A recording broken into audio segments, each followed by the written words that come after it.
This is Bad Movies We Love, part of the Shice Podcast Network.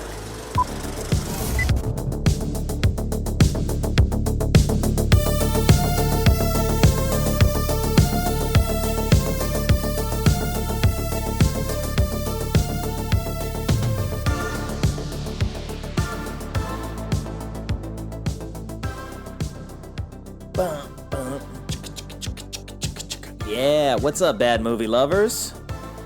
Welcome back to Bad Movies We Love, and it is a special June-Claude Van Damme Stanley Cup episode of the show. I am your host, Nick Scheist. The master of this stupid stuff! How sweet it is to be back with you, and of course, if you're listening to this, you are the resistance. We're going to put the housekeeping to the side today, and I'm just going to say thank you to everybody out there who listens to the show, who supports the show. If you want to support the show, if you want to know how to support the show, all of that stuff is going to be coming up at the end of the show. Plus, it's going to be in the show notes, so I'm not going to bore you with those details right now. Out there in the real world, there's a Game 7 in the Stanley Cup Finals between the Edmonton Oilers, who were down 3-0, and the Florida Panthers. And it's only fitting that for such a momentous occasion, that we take a look at the only movie that I know of, the only movie that I read about, in fact, that takes place during a Game 7 of a Stanley Cup Finals, and because it's a Jean-Claude Van Damme movie, you know that it's gotta be Peter Hyams' Sudden Death from 1995.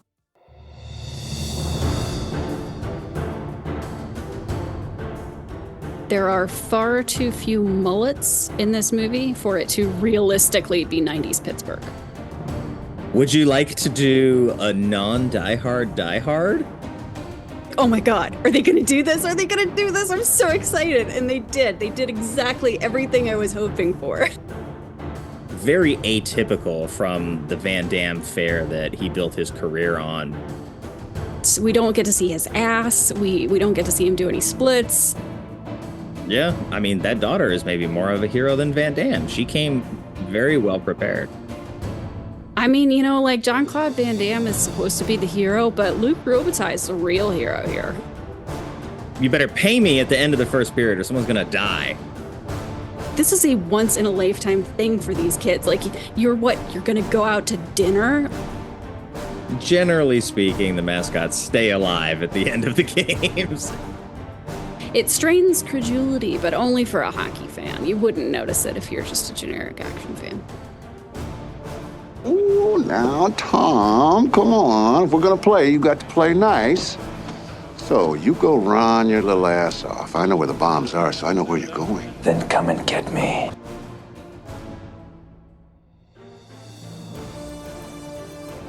Stephanie, thanks for coming back. This was kind of like a last-minute impromptu thing. We had talked just vaguely about a hockey movie last time we got together, and here we are. Stanley Cup is actively happening in the background of our lives right now, and we're talking about a movie that is set during a fictional Stanley Cup matchup. Yeah. And that movie is Sudden Death. Sudden Death. So exciting. And we're also celebrating June-Claude Van Damme, so it's sort of been an indoctrination process. I think this was the 10th Van Damme movie that I've watched so far this month, so I'm pretty well versed in his body of work at this point. But how was this sort of at a glance for you, being a first-time watcher of Sudden Death? Yeah. So this is the first time I've popped onto a movie that I hadn't, loved for years or whatever. But I mean, you basically sold it to me as Die Hard during a Stanley Cup final game, and I was like, I am in. I immediately, turned on the TV pretty much right after we stopped talking. So, it was. I knew I was going to like it immediately, and I was very much on board during the entire time. Had a great time with it. Yeah, and this movie came out in 95, so it was sort of at the height of like when I was the biggest hockey fan of my lifetime. I grew up a Kings fan, and that team, before we got Wayne Gretzky, we had Luc Robitaille. and Thomas Sandstrom, who are both featured in this movie, kind of. I know Luke is for real in this movie, and when I had talked to Ben when we were recording our Universal Soldier episode, we sort of joked about Van Damme's character being named Luke Robitaille in that movie, which it is not. But I was like, funny you mention that because Luke is in this other movie, and he actually is. And Sandstrom is named in the movie, but I don't know if that's him that's actually skating. I don't think it's actually him. Yeah, because I guess it was just Luke Robitaille, and then, damn it, I read it just a second ago. Somebody else who wasn't very big at the time, but then became a pretty famous player. And I'm not sure if I wrote it down. I probably didn't. Fair enough. Sure didn't. So yeah, Sandstrom was my favorite player growing up with that Kings team. And so when the Kings traded him, that was like betrayal to me. Funny that him and Luke both end up playing on Pittsburgh together, and Sandstrom scores one of the goals in the story of this game. And I mean, that's a nice little piece of trivia. I don't know if he ever actually scored a Stanley Cup goal in his career, though. He might have. That was one of the fun parts of the movie for me was recognizing the players' names. So my hockey fandom started after this time period. Like the Hurricanes came to Carolina in 1997 from Hartford, and I became a fan in like 99. So I recognize a bunch of player names, but I'm a little past, the players who are in their heyday in this movie, except they have Ron Francis on the Penguins in this team. And he became, captain of the Carolina Hurricanes, was with us for a very long time. And he scores one of the goals in this game too. So, I mean, I could probably talk for the entire 2 hours about the fictional game and how fun that was, but that's not really the point of the movie, is it? It's not, but hockey is a central part of this movie in a way that a lot of other movies don't ever feature hockey as the event. I mean, Right. There's been stuff where you go to, if you look at the Batman series, right? They film at Heinz Field. They do that whole thing with the stadium imploding during the kickoff return. That's also in Pittsburgh, oddly enough. And I've seen stuff Through like Pittsburgh. I've seen stuff filmed like at Staples or like Dodger Stadium has been in movies.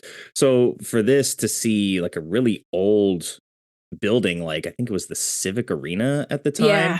To see that like the dome opened for some reason, like, hey, it's a nice night outside. Cool. We're just gonna let the fresh air in and shoot off some fireworks outside. I had no idea that actually happened, and I had to look it up because I was like, that is like the coolest thing ever, and I've never heard of it. But yeah, I guess they because of the mechanics of it, had to stop doing it in like 95 or something, and then it was like permanently closed from 2001 until the arena was abandoned and a new one built.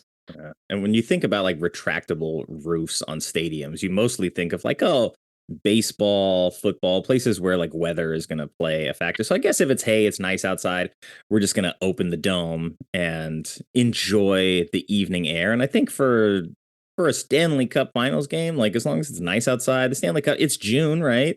So yeah, June but in that Pittsburgh, could affect maybe nice. The ice, ice is pretty finicky. But I guess warm air rises, so maybe it probably might not go that far down. I don't know. I'm not an ice technician. It's a very complicated process from what I hear.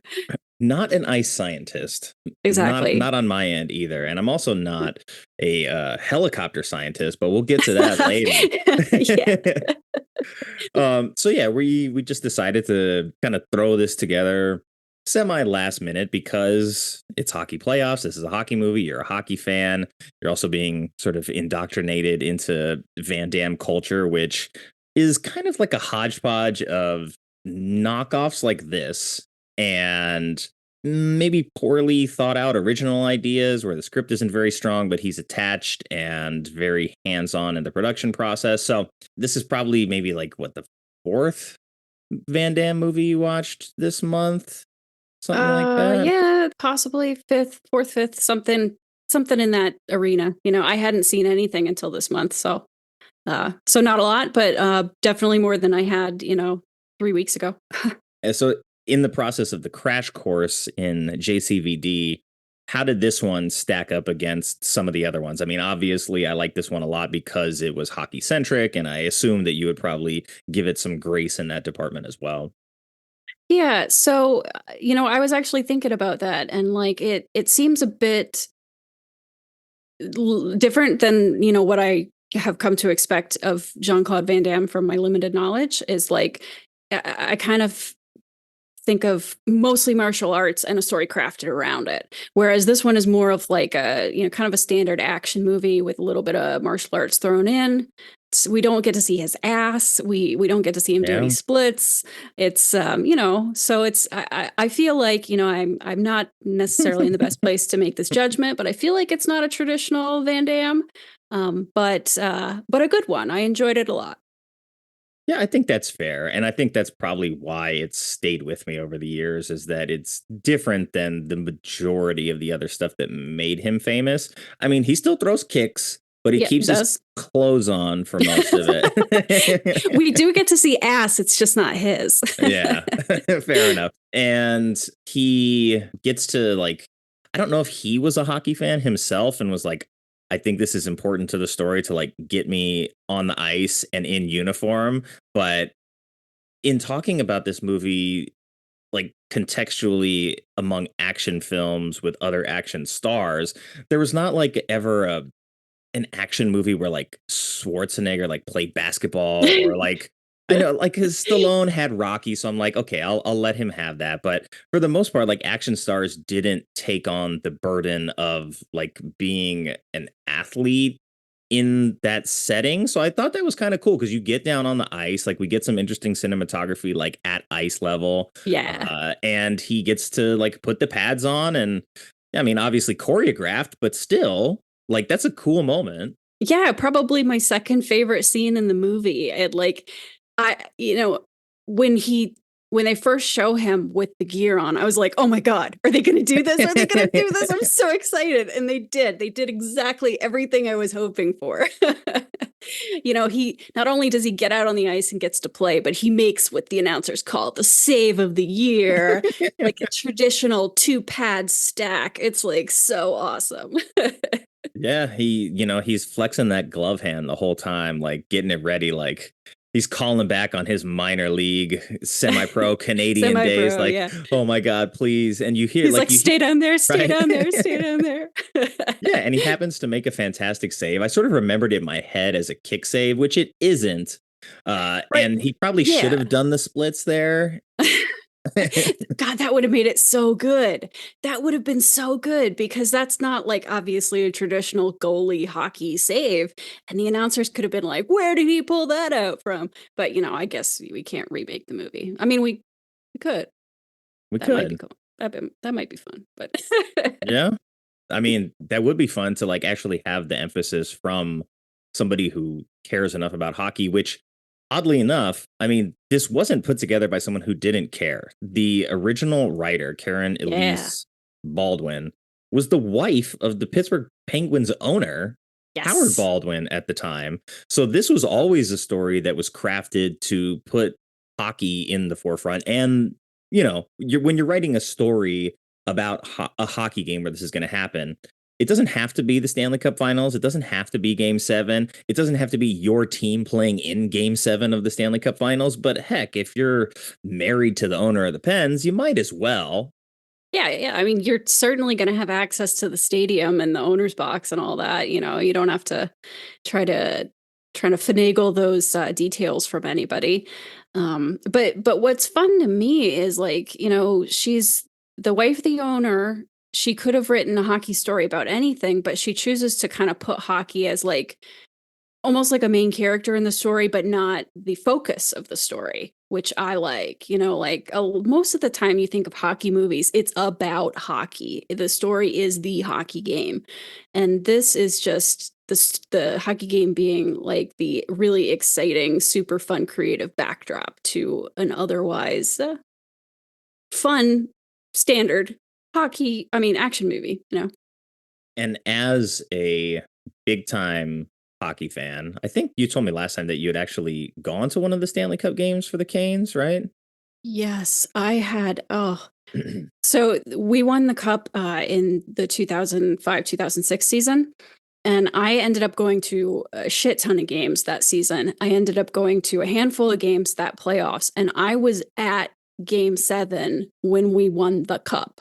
It was like best night of my life, kind of never going to be able to top that memory. So like when at the beginning of this movie, when he shows up to his kid's house with game 7 tickets, I wanted to slap the shit out of the wife when she was hesitant because I'm like, this is a once in a lifetime thing for these kids. Like, you're going to go out to dinner. You're going to like tell these kids, no, you can't go to this game. We're going to go out to this miserable dinner where you're going to hate me. Like, I mean, I guess you have to put some conflict in there in the beginning but still, I was like, that so unrealistic. Yeah, I don't know that he makes his case well. Like, he just shows up unannounced. True, he could have called.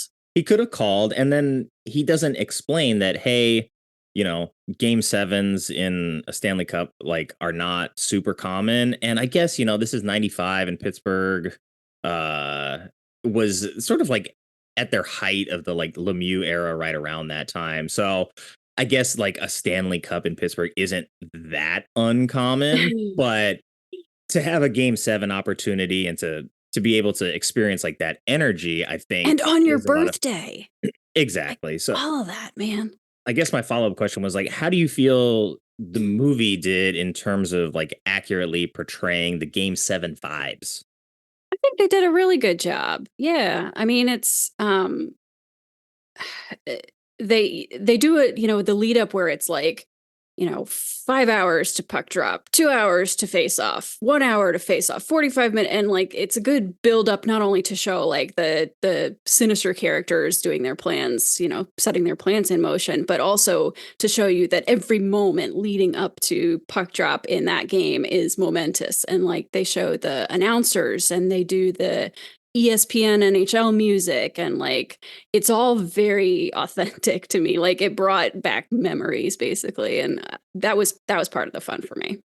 Yeah, that music, the ESPN like primetime hockey music, like second nature in my head. It's great, and it was really nice to hear it again. I haven't heard that in quite a while, so getting to see all of like stuff that I sort of remember from my younger hockey fandom days was really nice. And it's like I wasn't a huge fan of either of these teams, but I always liked sort of the Blackhawks uniforms. And it's like I was very familiar with Eddie Belfour and Chris Chelios at the time. So it's like I kind of knew that team pretty well, but I was still in flux at the time between like, the Kings demolished the team that I like. They're hanging on to a few players. So I was like still looking around, but I was still a hockey fan at the time. And I think in the year that this was filmed was the year that the Rangers won? 95?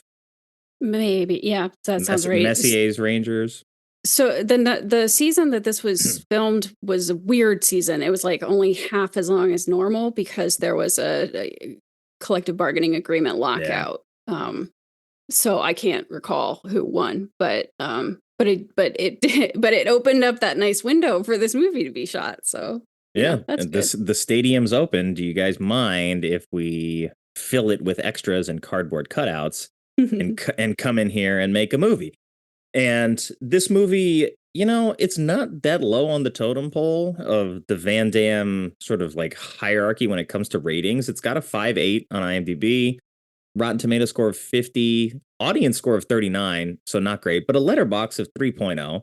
So that's good. It has solid. Yeah, it has no Metascore though. So Metacritic didn't give it the time of day, but that still gives us a Bad Movies We Love total score of 51.75, which is higher, I think, than probably all the other ones that I've done this month.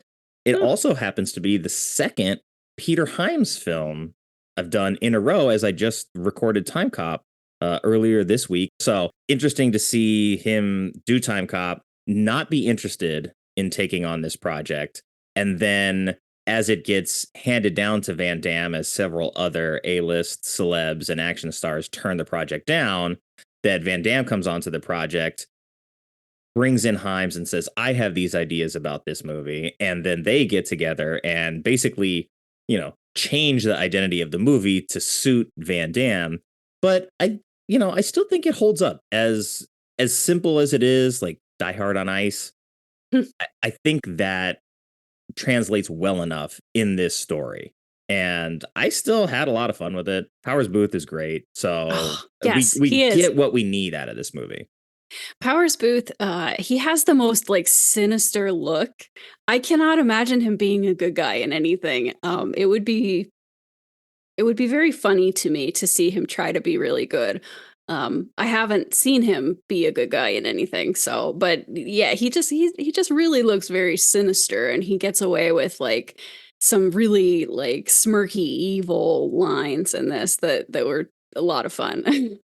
Yeah, and he kills pretty indiscriminately pretty early on. So it's not even like, oh, you've pushed me to the boiling point. It's like he's portrayed as more or less a psychopath from the beginning. Like even the characters where a villain would mostly sort of like leverage this person via threats and then just hold them hostage or not kill them. He like just executes these people mostly for fun, it seems.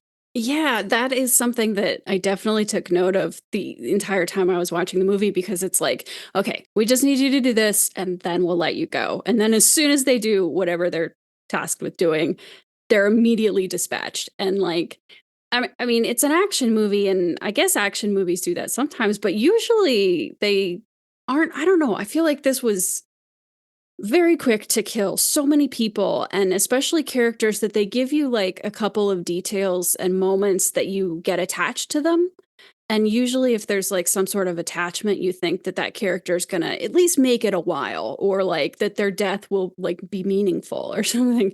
But in this movie, it's like, okay, here's a character, here's something you like about them, and then 5 seconds later we're going to kill them.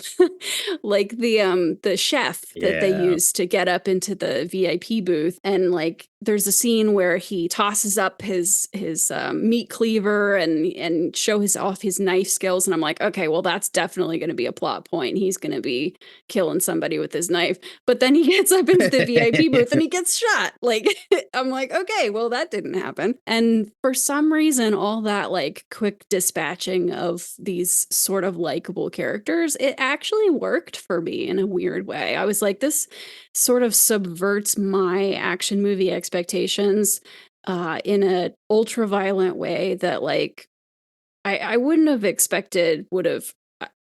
I don't know. I thought it would have distracted me or something, but I was like, oh, okay, okay. I'm like I'm rolling with this. Let's do this, man. If we're gonna do it, let's do it.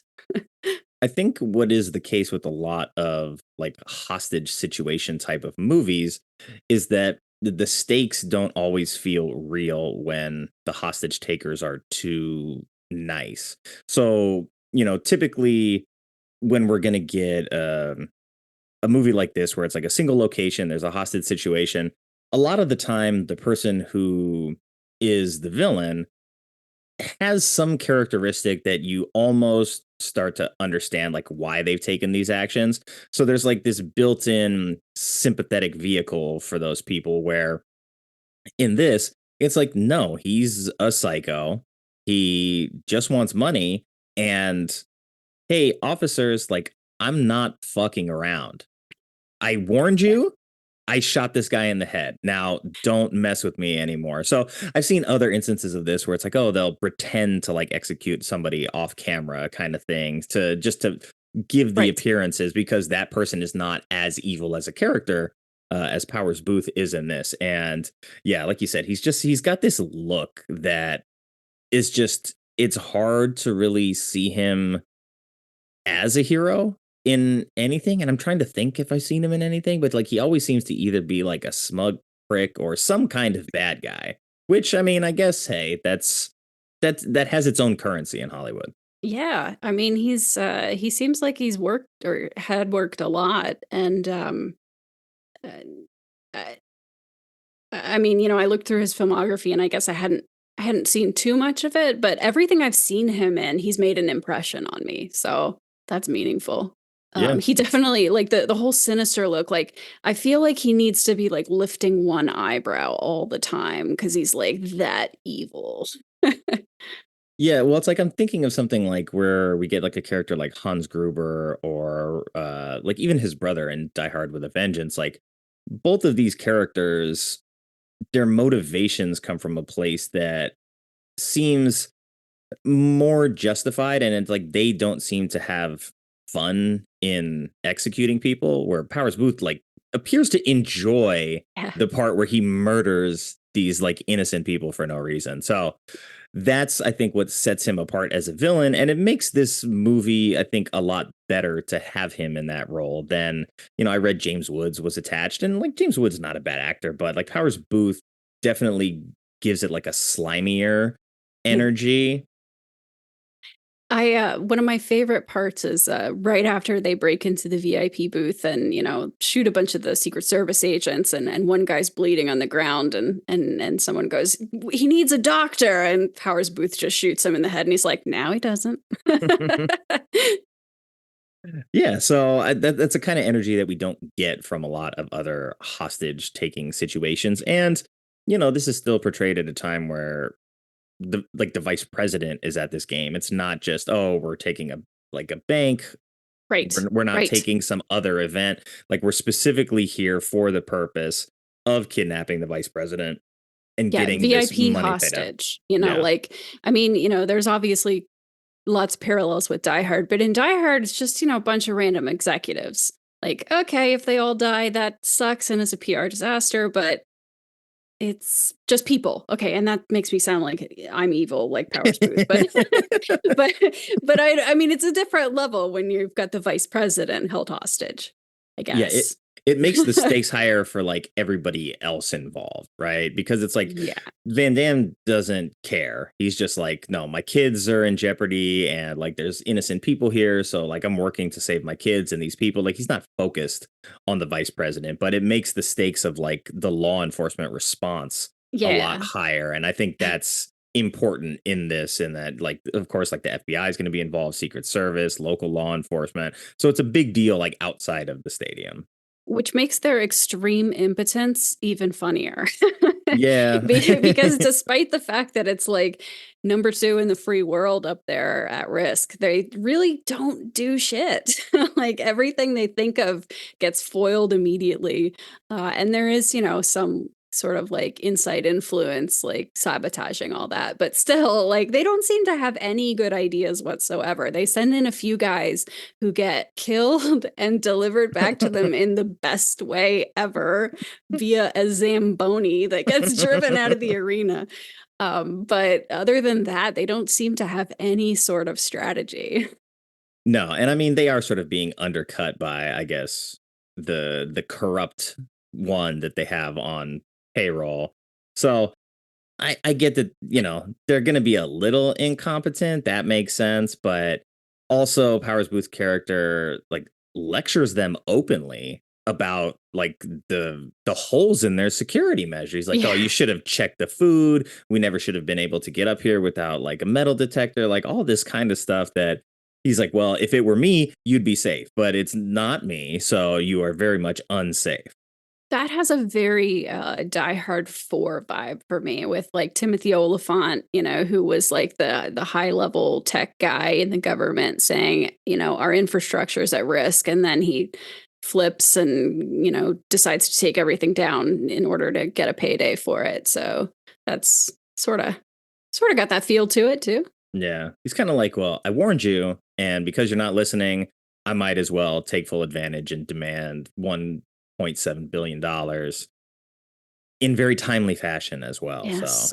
So you better pay me at the end of the first period or someone's going to die. That was one of my favorite things too. Like, just the fact that he's like 1/3 has to be delivered by the time 1/3 of the game is over. 2/3, at the end of the 2/3 of the game, at the end of the second period, and then all of it by the end of the game. But sudden death overtime, I guess we'll give him a few more minutes. Like, that was pretty funny too. Like, by his promise, he should have just ended it all right there at the end of the third. But he's like, okay, we'll give him a few more minutes. Game's still going on. He's like, you guys are lucky that Robitaille is on your team and was able to tie this game right before the end. I mean, like Jean-Claude Van Damme is supposed to be the hero, but Luc Robitaille is the real hero here.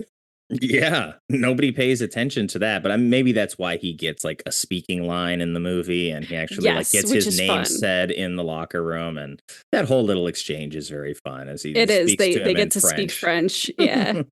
And the thing he says in French is pretty cool too. I Yeah. should have like written down the actual French and translated it in my head. I took French for a year in college, but anyway, it was funny. It was funny. Just It included the word fuck, so you know. yeah. Just gotta trust the subtitles on this one, and Yes. it's funny to see Van Damme react because he brought his kid down there, and Yeah. he sees like Robitaille, like, hey, we're gonna fuck him up, and he's Yeah. like, oh, okay, like I guess I didn't realize that was gonna be what you said, and it's a little intimidating for me having my son here, but he doesn't speak French, don't worry about it. Which, I mean, if I was a native French speaker, I'm pretty sure my kids would know a fair amount of French. But, convenient that he doesn't pass on his cultural heritage to his children in this I instance. mean, yeah, they're the product of divorce, and the mom the mom is obviously not happy with what's going on with him, so she's not letting them spend enough time to take French lessons with dad. That's right. But the daughter, for some reason, knows some American Sign Language. Hey, when it comes in handy, she's like, I just learned this today in school, dad, so this is going to be our signal, which Exactly. come, Very convenient. it Yeah, does. It comes in handy later. it sure does. That and the stamp, her little stamp. Yeah, I mean, that daughter is maybe more of a hero than Van Damme. She There came you go. very well prepared. She's the one who sees the bad guy as he's getting away because he has the stamp she gave him. Hmm. It's very, very well, it's interwoven. It's like a complex fiber.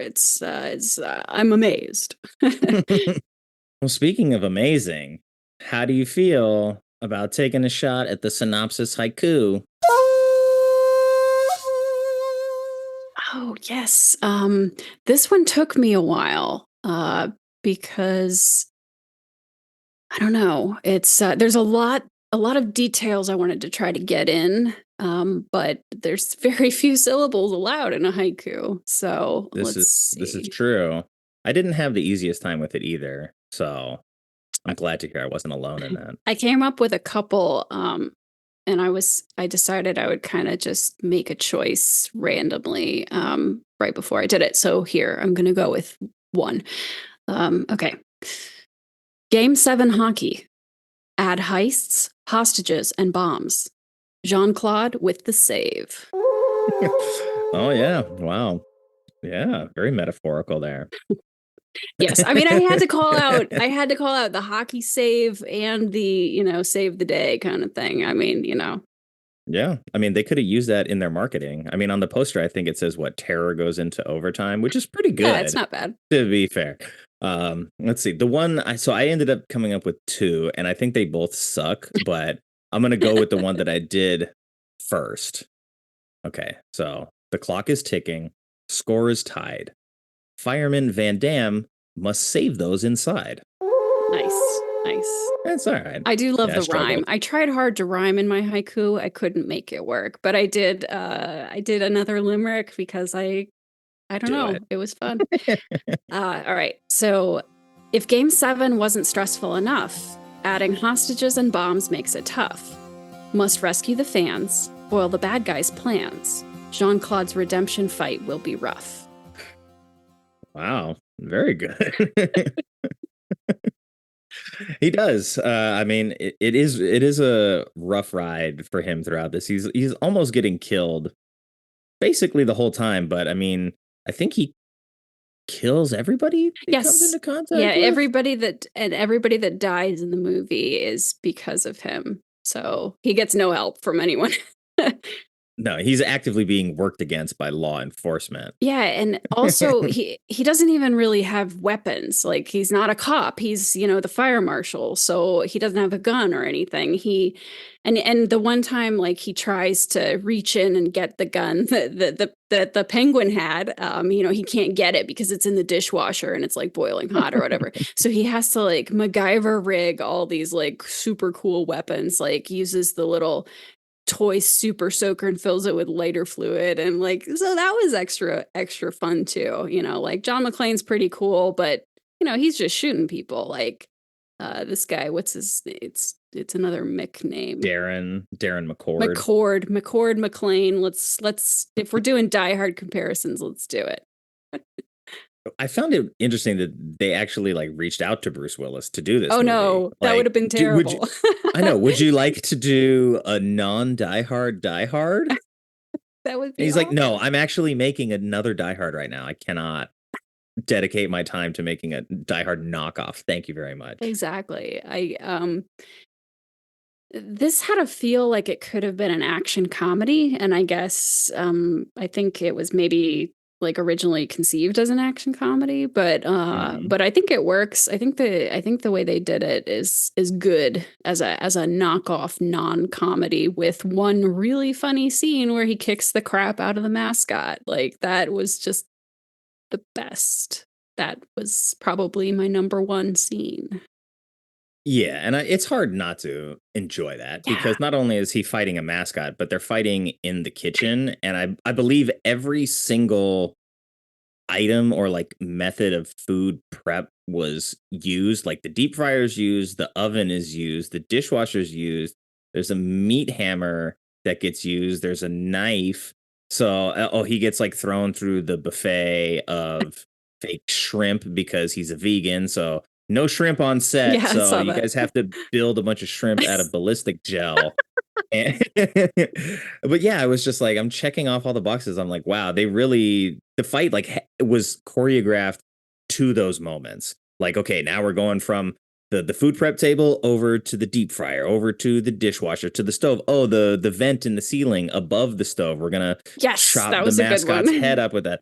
So many of it. So I'm just like, oh, okay, this was written definitely as a much more comedic scene. You change the music a little bit. I think that scene is still able to be played pretty funny. True. Yeah, it's both funny and exciting and, you know, like you said, really super creative and all in all, just, you know, quality scene. Yeah, good times. And it comes with like a sort of strange strangulation death, which of all the ways that this person could have died, that's not what I was expecting. But, you know, you get strangled with the elastic from your own fake mascot head. It's fitting, at least. Yes. Yeah. I mean, you know, if you're in a mascot costume, it has to be instrumental in how you die. I mean, if you're going to die in it. Yeah, if you're going to die. Generally, they don't. But, you know. Generally speaking, the mascots stay alive at the end of the games. But if you're lucky, they may get into a brutal fight to the death in the kitchen. Yeah. Okay. I have a sudden flashback to some other movie where they're fighting, where there's a mascot being fought. I think in Happy Gilmore. Yes, that's what it feels like. But which mascot was it? That's a good question. It's in he's a Boston fan, right? In that? Yeah. I don't know. I don't even remember that scene. I could just vividly picture Adam Sandler wailing on a mascot. It's been a long time since I've watched Happy Gilmore. That might have to be put on the list for sometime in the near future. Yeah, I think it kind of qualifies as like a hockey movie. I know. So. I need to like make a list of like movies where mascots get beaten up. Yeah, it might not be a very long list, but it would be a fun one. It would be a lot of fun.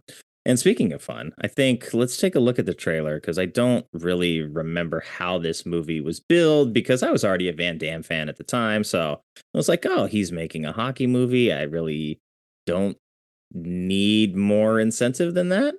Just let me know when it comes out and I will be there. Before we get to the trailer, it's time for a quick word from today's sponsor. Have you ever thought to yourself, I really love hockey, but I want to be able to show it more emphatically. I want people to see me at a distance and just assume I'm a hardcore hockey fan. Well, now you can show off your hockey fandom by getting a tooth removed with McCord Reverse Cosmetic Dental. Unlike most dentistry practices, at McCord Dental they won't guilt you or lecture you or even try to convince you to keep your teeth. If you want them gone safely, the friendly technicians at McCord will happily yank that tooth. But the best part is that once your tooth is pulled, it's cleaned and sterilized on site, then it's painted in team colors, drilled, and hung on a necklace of your choosing. So don't delay, avoid decay, and get that tooth pulled today. You can find McCord Reverse Cosmetic Dental located on the lower concourse area across from Cinnabon. And now, back to the show. All right, let's take a look.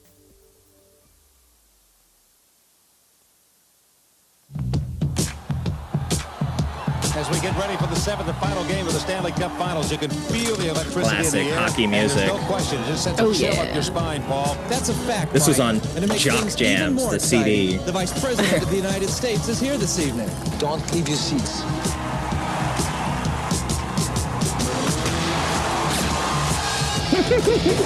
I love it.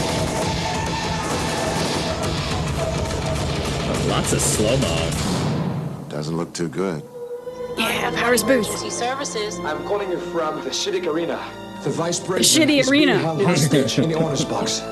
And they've got my daughter, too. What is your objective?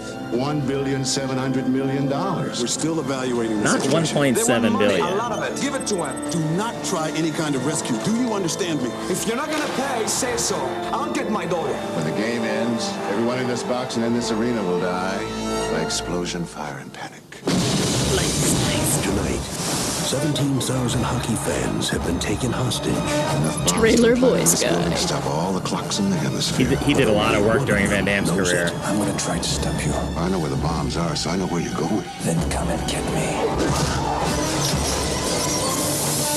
We are going to do this by the numbers.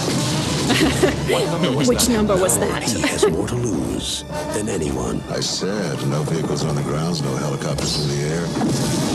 What part of that did you not understand?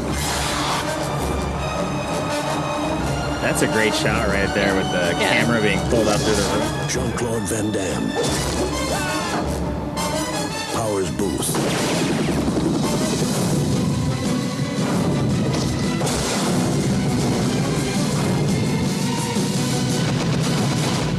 Sudden death. Nice. It was also fun in the movie when the announcers explain sudden death overtime to the audience, just in case they don't know. It's next goal wins. Yeah, I mean, at that time, that was, well, hockey games could still end in a tie back in 1994 during the Only in the regular regular season, but yeah. Yeah.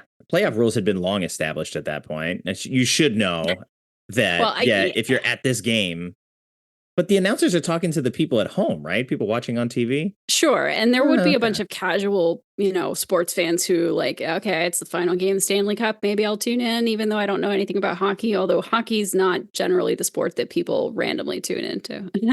Yeah, especially not just like casual get together type stuff. Like, hey, I'm having a pizza party. I'm going to order some wings. You want to come over and watch Game 7 of the Stanley Cup? And like, what's the Stanley Cup?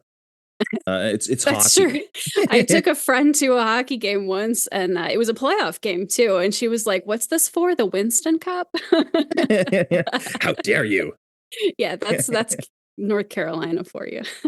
What is the Winston Cup? It's NASCAR. Yes, everybody on the team in hockey, they're just going to skate laps around the rink, and fastest skater gets the Winston Cup. Yeah, she was, she was just a friend who, like, I was like, hey, let's go to this game. This was back when, this was like 2002, I think, when hockey in Carolina, like, they didn't even sell out all their playoff games. So yeah, I think we got like $10 tickets or something for a playoff game. That was back when, this year we sold out every single game this season. It was, we're a big market now, but back then, we had to explain the rules of the game to our fans. Yeah. Hey, everybody. I know you've never watched hockey before, but just in case, here's a little rundown of what happens when the game goes into overtime. But I think also that had to be done because they knew that like the average person watching this movie was not going to be really like a hockey fan for the most part. Like this was marketed at, diehard fans, Yeah, and yeah. like with some crossover with hockey. So if you're a hockey fan, there's a huge bonus. But I mean, hockey of the major sports is probably the smallest of them. So even if like every hockey fan went to see this movie, which they didn't, then you would still be sort of like pulling from a smaller pool than all the other ones. Yeah, it was, classic explainer script line. And, necessary, worked, but, made me laugh. Yeah. The funny thing, though, about like setting this big, elaborate, like heist plan during a game 7 of a Stanley Cup final is like game 7s, you don't even know it's going to happen until at most 2 days before the game because, it's a best of 4 series. So they rarely go to the 7th game. So like this whole huge elaborate plan and the vice president being there, like they would have had to set this in motion extremely quickly. Yeah, well, I mean, I guess that's just a testament to how crafty Powers Booth is. And, Exactly. I Mastermind didn't, of evil. he's very evil, but he's also, I, I just thought about it while watching the trailer. Like, he's very flirtatious as well. Like, on the phone when he's talking to Van Damme, it's like he's got this smirk on his face. He's like eating. He's playful. Yeah, he's very playful. He's eating shrimp very casually. And I mean, I guess that's like the psychopath coming through, but There you go. it makes for like a fun dynamic in a way Yeah, that he's some a other very movies don't have. very charismatic evil genius kind of thing. And I love when he's deciding who his like victim is going to be if they haven't transferred the money at the end of the first period, and he basically decides to kill the annoying woman who won't stop whimpering. And I just think that's so perfect. Not only is it like extremely evil and she's like the wife of the mayor, but it's also kind of satisfying for the audience. This is kind of me telling on myself about what a twisted person I am, but enjoyed that. Well, I mean, I think historically the villains have always been some of the more fun characters to watch in movies, and there's a reason that people sort of associate with their personalities on screen is because they get to be the big like darkest version of themselves, but still be shown in a light where like those characteristics are not just amplified but like celebrated on screen. Like you want your villain to be villainous because it makes your hero more heroic. So I don't think you're alone in that. And I mean, I don't know if everybody's like, please like execute the annoying woman, but at the same time, like if you I think everyone secretly is doing that. I think like in fairness, if you're watching the movie and it's written well enough to where it's like she really is annoying, then it's like it makes sense that she would be the one to be the first to go from this character's perspective. And then if you buy into that enough, it's like, all right, well, like he's definitely not playing around, and at least he eliminated like the chatty Cathy over here that's really like making the movie experience annoying. Exactly. Yeah. It and then after the second period, one of the sacrifices was his the annoying woman's husband, the mayor of the city, which like, okay, he lost his wife, might as well just go ahead and put him out of his misery too. Yeah, Why not? that's a little bit more sympathetic, rather than executing somebody else who like would have then caused a domino effect of that person. Their loved ones are now Exactly. sad and alone. Grief So- train. Exactly. The Via con Dios, Mr. Mayor. And he got to do the evil, enjoyment moment where he's like, the mayor has decided not to run for re-election.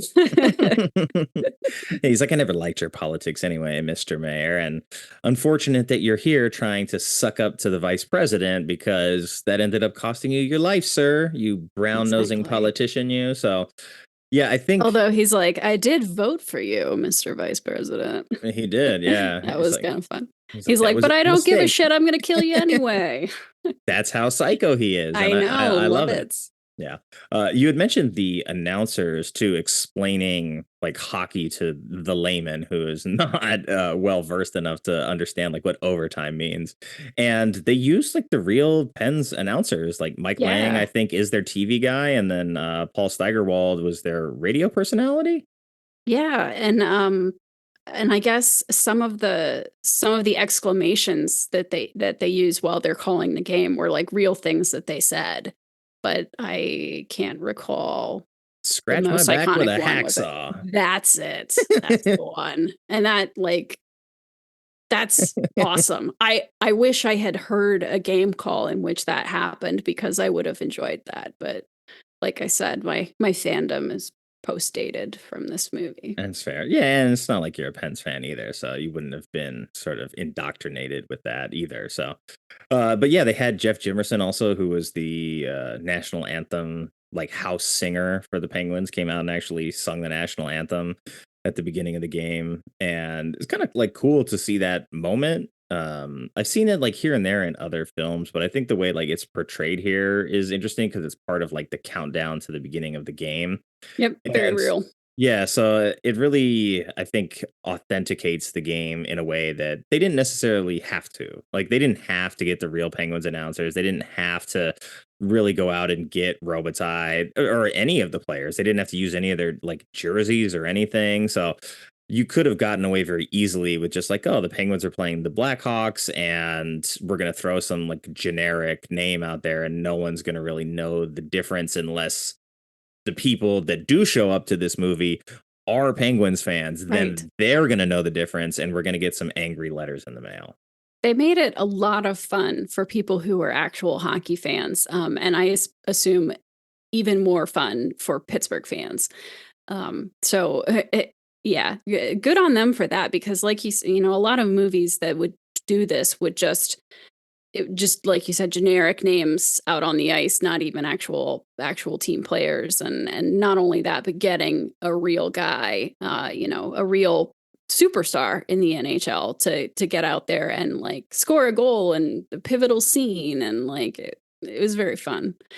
I guess I read also that like so the goalie's fictional, but he was wearing the gear of one of the actual Penguins goalies who his name was Tom Barrasso, and he subsequently went to the Hurricanes and was a Hurricanes goalie coach for a while. So I was very familiar with him as well. He I guess his last season, which was my first season being a fan, so he's indelibly written into my mind in hockey and Hurricanes history.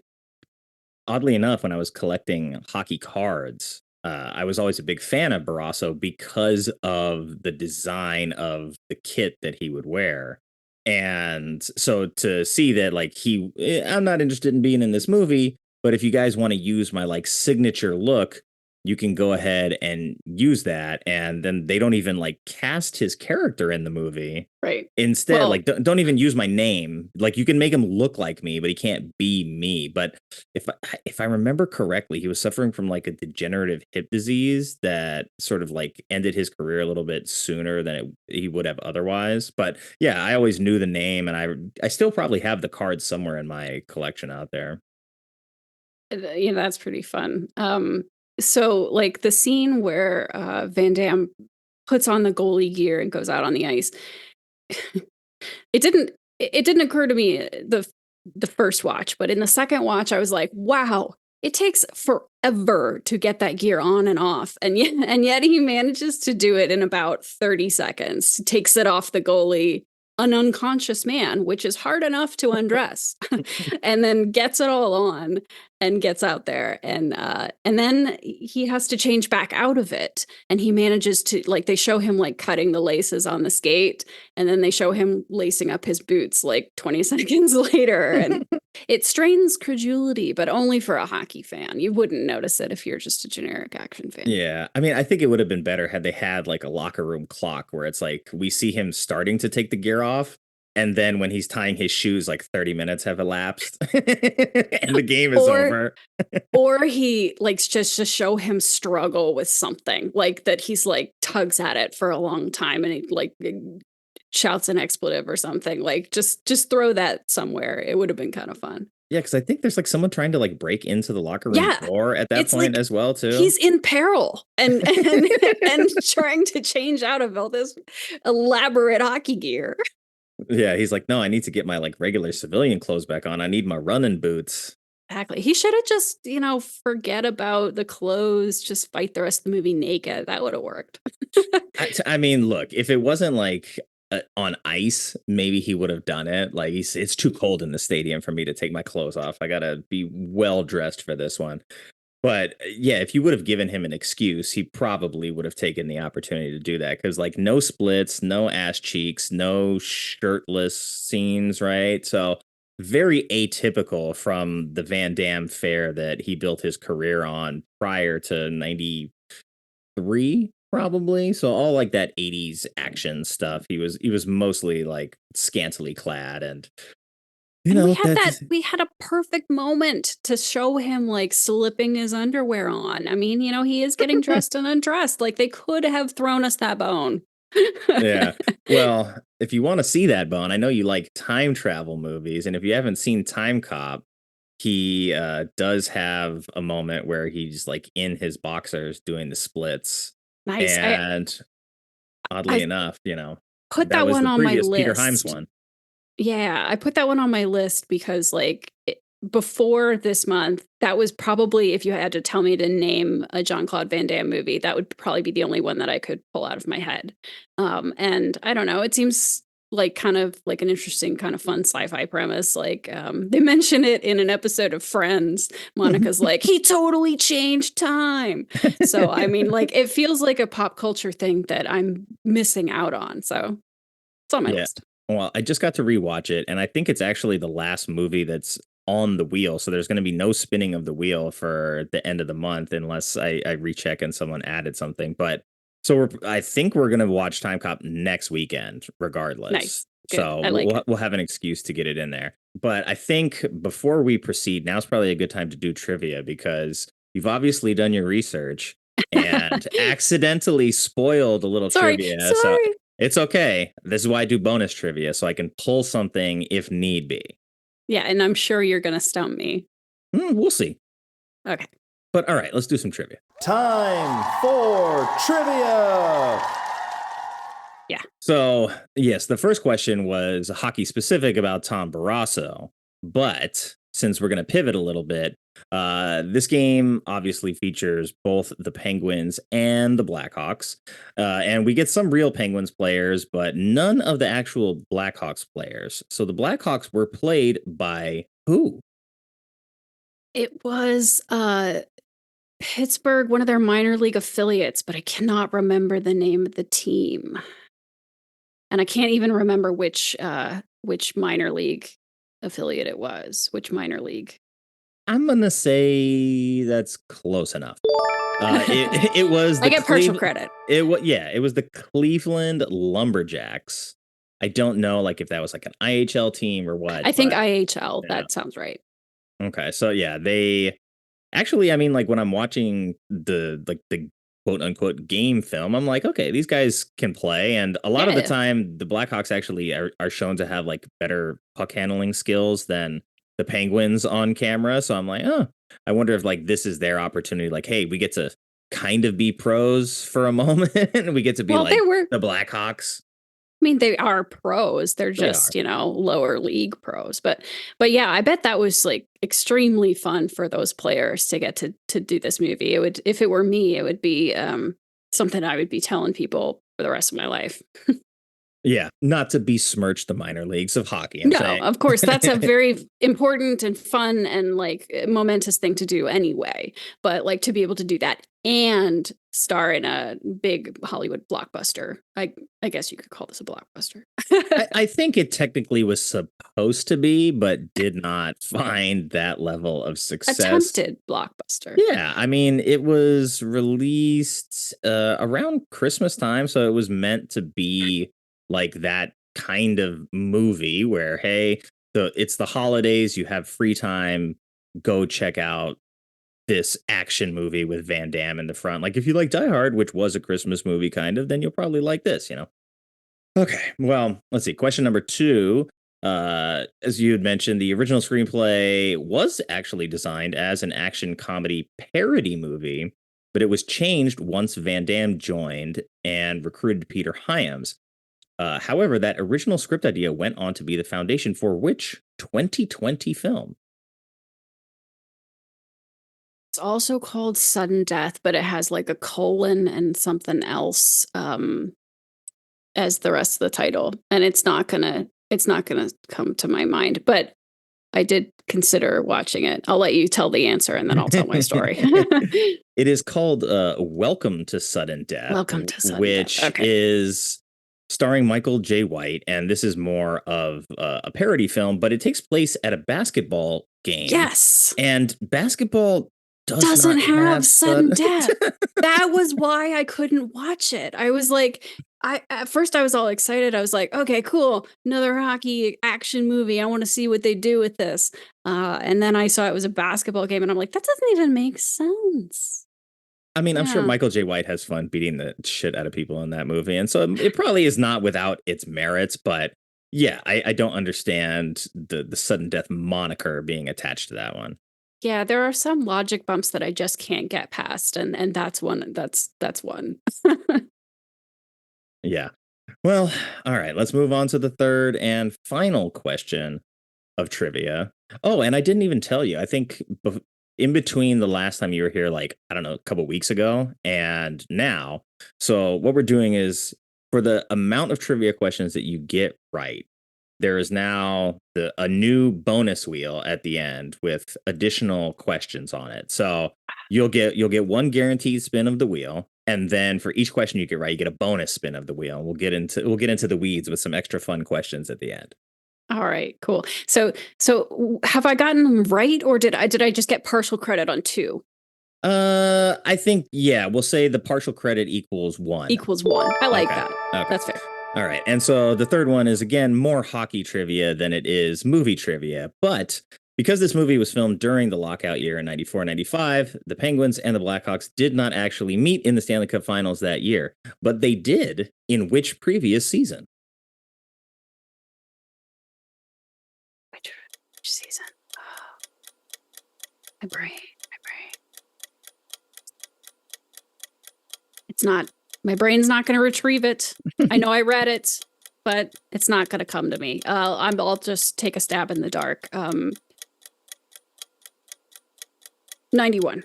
Oh, so close. It was the 92 Stanley Cup Finals. Oh my God, I had 92 in my head. I didn't say it. That is where Pittsburgh beat the Blackhawks 4-0 in that series. Yeah, and I think it was a sweep.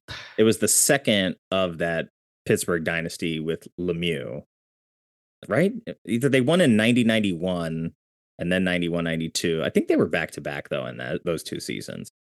It's been a long time since I've had to pull on that. Yeah, I'll take your word for that. Yeah, well, I hope I'm right. But sometime between 90 and 93, they won 2 Stanley Cups. I think they were back-to-back champs. It sounds right, but I don't feel like fact-checking it right now. So if you're out there and you're a hockey historian, don't give me a hard time. We're talking about sudden death. This isn't about the truth of hockey history. Yeah. Okay. So we'll say you get 2 spins of the wheel is still a lot for a wheel that only has a few questions on it right now. So that's fine. I'm still more chances questions. to be wrong. I'm very excited about this. No, there is no wrong answer to these questions. It's not trivia. They're just more like hypothetical brain teasers for what we're working on here. And Pittsburgh, oddly enough, and Chicago, after this movie was made, each went on to win the Stanley Cup 3 times. So if you have like a professional film made about your sports team, you might have decent success after that. I don't know like how that is directly correlated, other than these 2 teams were like already good at the time. So it just sort of like happened. But exactly. Causation, correlation. We'll see. Another little funny piece of trivia is that Jaromir Jagr was on the Penguins during this, but is not really featured in the movie. But there is a player wearing 68, and at least the trivia says that Jagr wasn't happy with the portrayal of 68 on the ice because all 3 of the Chicago goals were scored. Oh yes, 68 on the ice, so he was minus his 3. Plus minus was minus 3. I did see there was somebody in the crowd wearing a Jagr jersey that they show towards the beginning of the film. I did take note of that. Yeah, so it's like I like that they invested like in the real Penguins. Like obviously not all of these guys were interested in the celebrity side of things, and that's fine. I mean, maybe because Robitaille like spent time in LA, he was a little bit more like accustomed and willing to do it.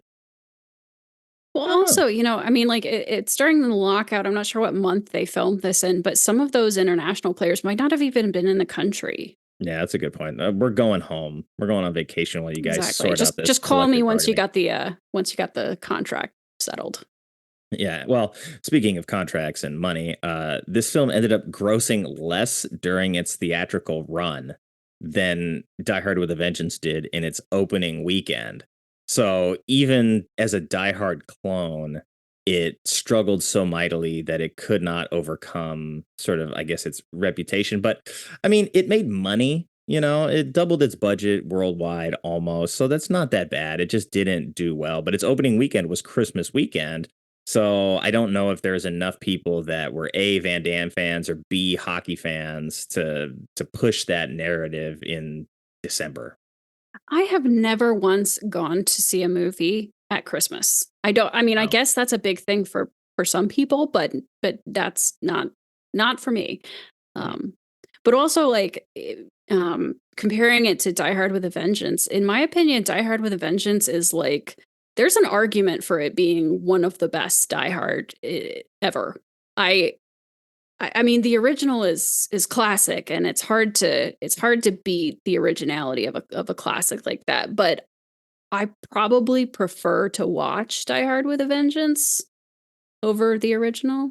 I love it. I don't know, something with the Samuel and New York City, and I like it. So it doesn't surprise me that Die Hard with a Vengeance did so well in its first weekend or whatever. Yeah, it's a proven commodity at that point. So it's like people know what they're getting. So if you have to bank on like a Die Hard knockoff or like just a Die Hard sequel, you're probably going to bank on the Die Hard sequel. And while I may, take flack for that opinion with you, Die Hard with a Vengeance is my favorite Die Hard. Yeah, I love it. And a lot of that does have to do with, yes, the character dynamic between McClane and Zeus, between Sam it's and buddy Bruce. Comedy in a way. Yeah, and Jeremy Irons is a fantastic villain in that movie. So he is. I really think I get all of the things that I like about Die Hard, and it just feels bigger because it's in New York City. Yes. It feels like the stakes are a little bit higher. I don't know.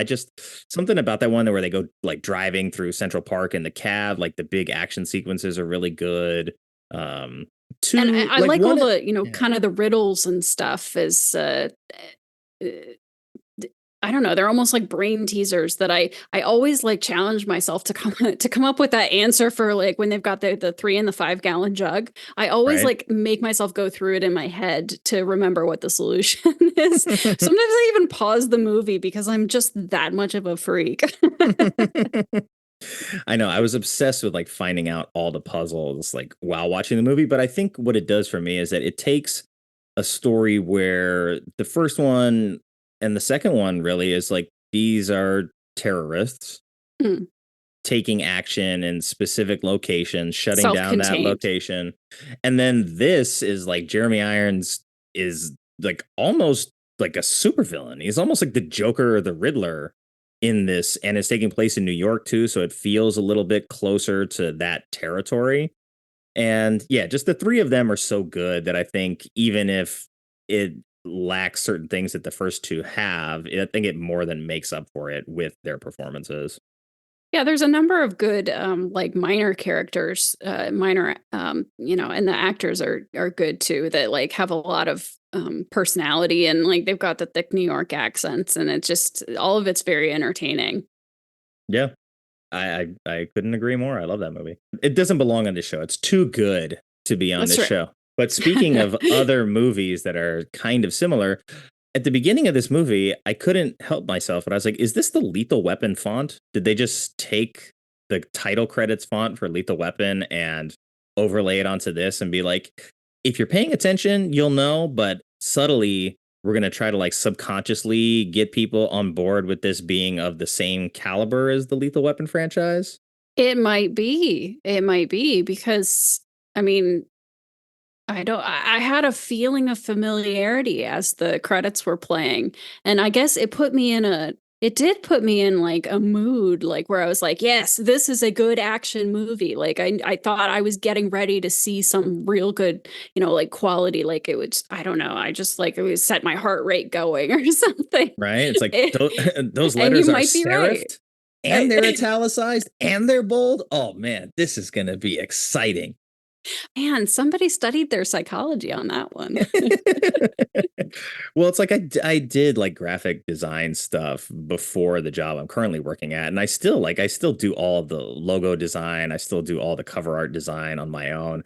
So I still like dabble in that and try to like keep myself semi sharp, although not up to date on my Photoshop skills. That's in fairness, but I think there is some psychology in selecting the type of font you want to use.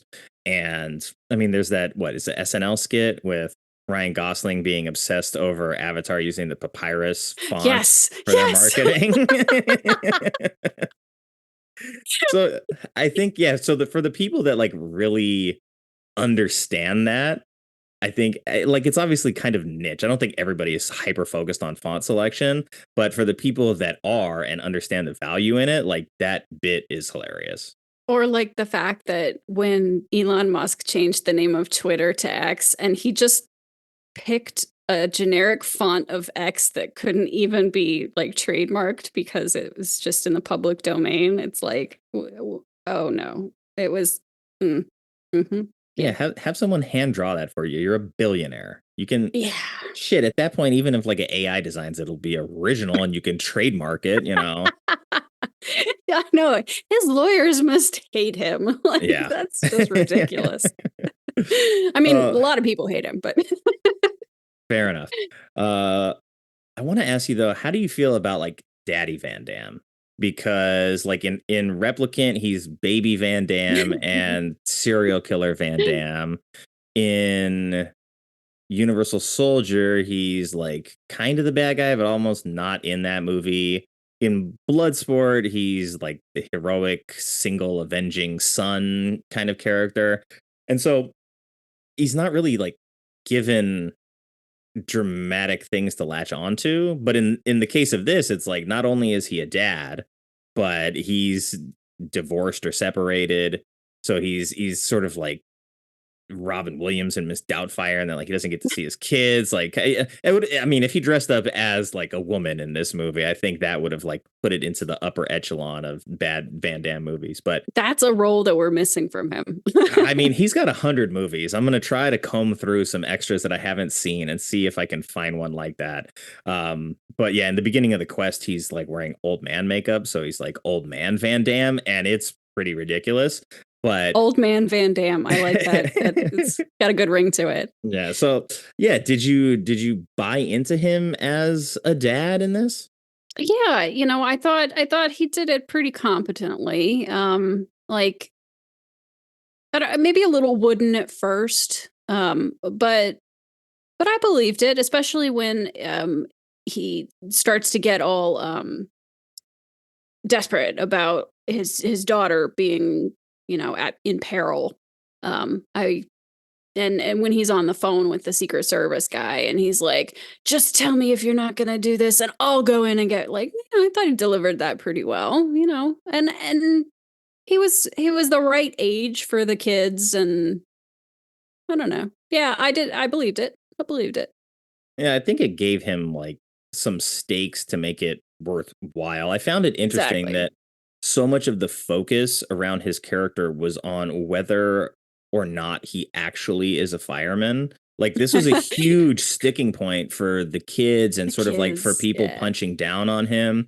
And then when you really like think about what happened, like, okay, he was in a burning building. He tried to save a young girl as the building was collapsing. She died. And then we just like fast forward and there's all this baggage that's attached to him that we don't really get explained. And there's a moment where I think it's the dirty cop. Sorry for the ruining the movie for anyone who hasn't seen it, but there's a dirty cop. And he basically as if isn't all spoilers. He basically tells Van Damme, or speaking about Van Damme, he says that like this guy's a head case. He was taken offline. And I was like, what do you mean? Like, he watched a little girl die and then you just like took his job away from him because he was upset that a child died in his care?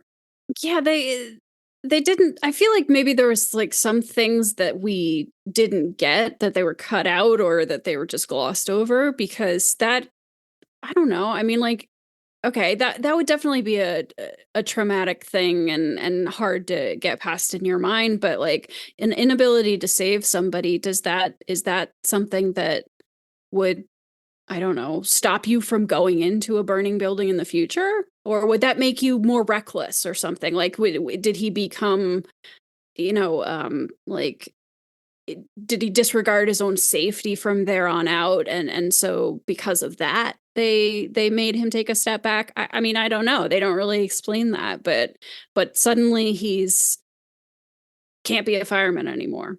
So he's a fire marshal. Yeah. It's just very strange in that, like, the moment we see the moment where the child dies, and then we fast forward 2 years and it's just like game day. I'm like, what? Like, you haven't even established that there's hockey in this movie or any sport at all. You're just saying game day.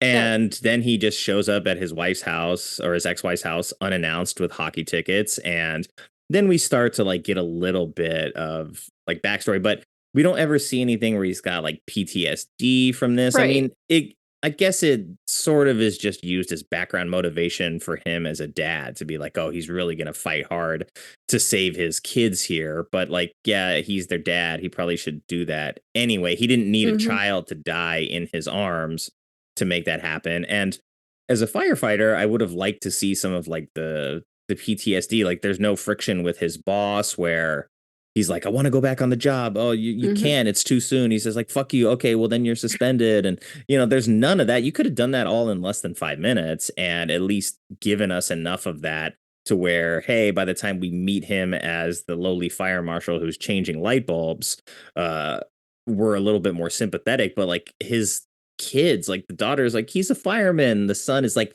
fuck dad, he sucks. Yeah. And it's like, he just took you to the Stanley Cup. What are you so mad about, kid? And that was totally inconsistent, too, because like at the beginning when, he first shows up with the tickets and like the boy's like, oh, you're a fireman again, and like all excited. And then like when they're in the kitchen and he's changing a light bulb and he's like he's like, he's just helping out. Firemen don't change light bulbs. And he's like defensive about it. But then once they get into the seats, he's like, Dad's not really a fireman anymore. And suddenly he's the one who's so has a problem with it, and he went from defending him to attacking him behind his back, and it was a little jarring for me. I was like, I don't quite see where the shift should have come in the child's brain, but hey, children, whatever.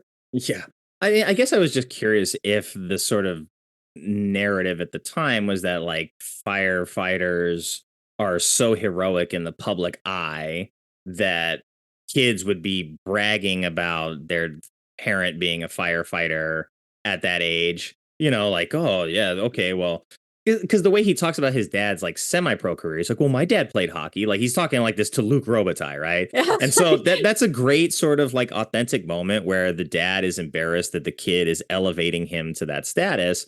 So that's why I'm like, oh, so why with the firefighter thing is it such a point of fixation? Because the daughter is like hyper fixated on defending him.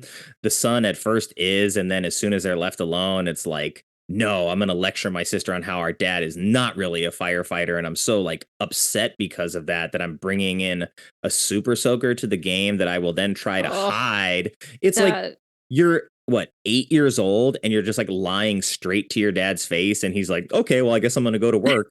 It's like, aren't you working security for the game? You're going to let your kid talk shit to you like that? I wanted to slap that kid so bad about, the way he was treating his little sister. I was like, you little prick. Like, he was just terrible to her. And like, it's the two of them. There's no parental figure. And he's just so mean. And like, and the whole sneaking the mini super soaker into the game was kind of funny because like, I'm kind of seeing it through the lens of like security at sporting events now, which like, that wouldn't happen. That wouldn't be allowed. I mean, like, I haven't, it's been a while since I've been to a hockey game, but like, you're not even allowed to bring purses in anymore. You can't bring bags that are bigger than a certain size, and it's extremely small. Like, and it's just, security's insane. So like, I couldn't help but think that when I saw the Super Soaker, but I also loved the 90s-ness of the fact that the mini squirt gun is a Super Soaker. Yeah, Super Soaker That brought back brand. memories. Yeah. And it comes in handy later. So It does. it feels like one of those things that was like, it was written into the script for that reason, because like later we're going to have it be a flamethrower. So we got to make sure that it's in the movie earlier and that we acknowledge that. But I get that, there's strife because the kids are product of divorce. Obviously, dad isn't on the best terms with the mom. And so he's going to let a lot of things slide to like be able to spend time with his kids. But in that situation, it's like, you're not even spending time with them. Like, you're just leaving them in their seats completely unsupervised and then going to work, which isn't a safe situation. Like, even in general. Yeah, exactly. So for someone who's the fire marshal who's supposed to be concerned with safety, it just seems like generally maybe not the best idea to approach things the way he did. Like if he would have told his wife, like, yeah, we're going to the game, I'm working the game, and then I'm just going to plunk them in their seats in the middle of 17,000 people and go do my job, and then hopefully everything's fine, and we get the moment with the kid at the end where the building has basically exploded around him. And he's like, I stayed in my seat, Dad. And I listened. I'm so sorry that I've been a bad child this whole time, but I didn't move. Even when things were blowing up, I stayed. I'm a good kid after all. Yeah. Yes. So yeah, we get that redemption arc, but I feel like between the two of them, like, I understand him like being motivated to save his daughter. Yeah. Not that he shouldn't have saved his son, but between the two Do you kids, have kids, Nick? I don't. It's like his son's being a little prick, and like the daughter is like his number one defender, and she's very sweet. And I remember like her first interaction with Powers Boothe. I forget like the actual words of the conversation, but I was like, she's holding her own surprisingly well, like for a 6 or 7-year-old against like a psychopath, rogue Secret Service agent. Like she's holding up intellectually with him much more so than you would expect. Oh no, you think they're intellectual equals for Powers Boothe? No, no, you're right. I agree. She keeps it together quite well. She pushes back on him where a lot of other people don't. And it's like, that's the one person where he's like, you know what? You're cute. You kind of remind me of myself. I'm not going to kill you yet. Yeah. You might come in handy. I mean, and we're also not taking into account the fact that she had just seen a dead body, been abducted by somebody who took over the persona of this mascot that she was friendly with at the beginning of the game, and she's dragged up into this completely unknown situation with a bunch of guys with guns and no one she knows. It's she's a pretty tough character. Yeah, exactly. I really like the daughter, where it's like son's being a little wiener over here. The daughter, she's actually physically kidnapped, well out of her element, and she's just like, no, my dad's a fireman. He's gonna find a way to figure this out. Yeah. Firemen save people, and I am people, and he is a fireman, so he will save.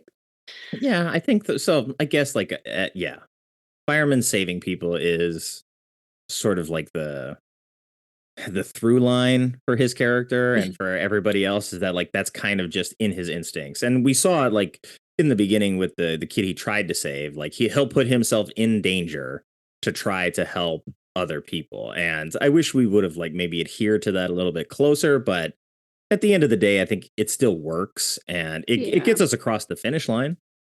We needed him to be more than just what your standard fire marshal would be in order for the story to work. So he had to be this like career firefighter, heroic tendencies, former arson investigator, like extremely overqualified for the job that he was actually doing. So they had to, kind of write some backstory that would make that pseudo plausible. So it works. It's maybe a little clunky, but it works.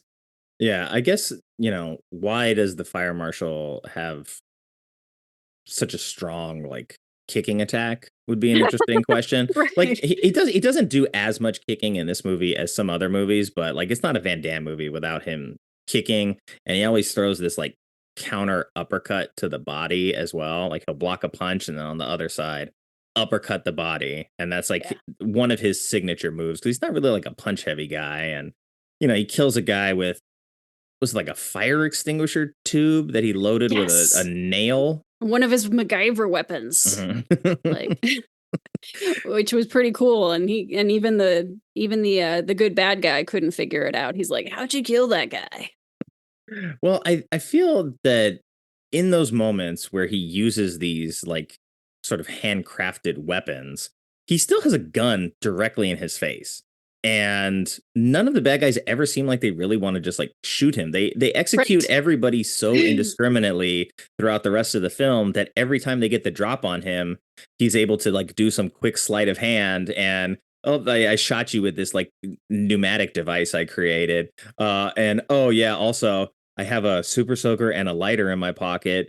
Oh wait, the guy just laughed at me for a second. Quickly get that thing lit and start shooting out fire.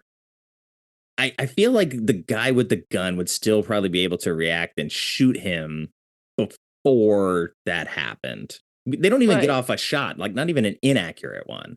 It's one of those cinematically convenient pauses, Yeah. like sort of like when the bad guys stop and tell their whole evil plan and give someone the time to come in and foil it. Like he's the main character. You can't just be like shot immediately. So gotta give him a minute. Yeah. Well, the scene in Bloodsport where they're at the bar and he like bets him that I can get this coin out of your hand before you can close your hand.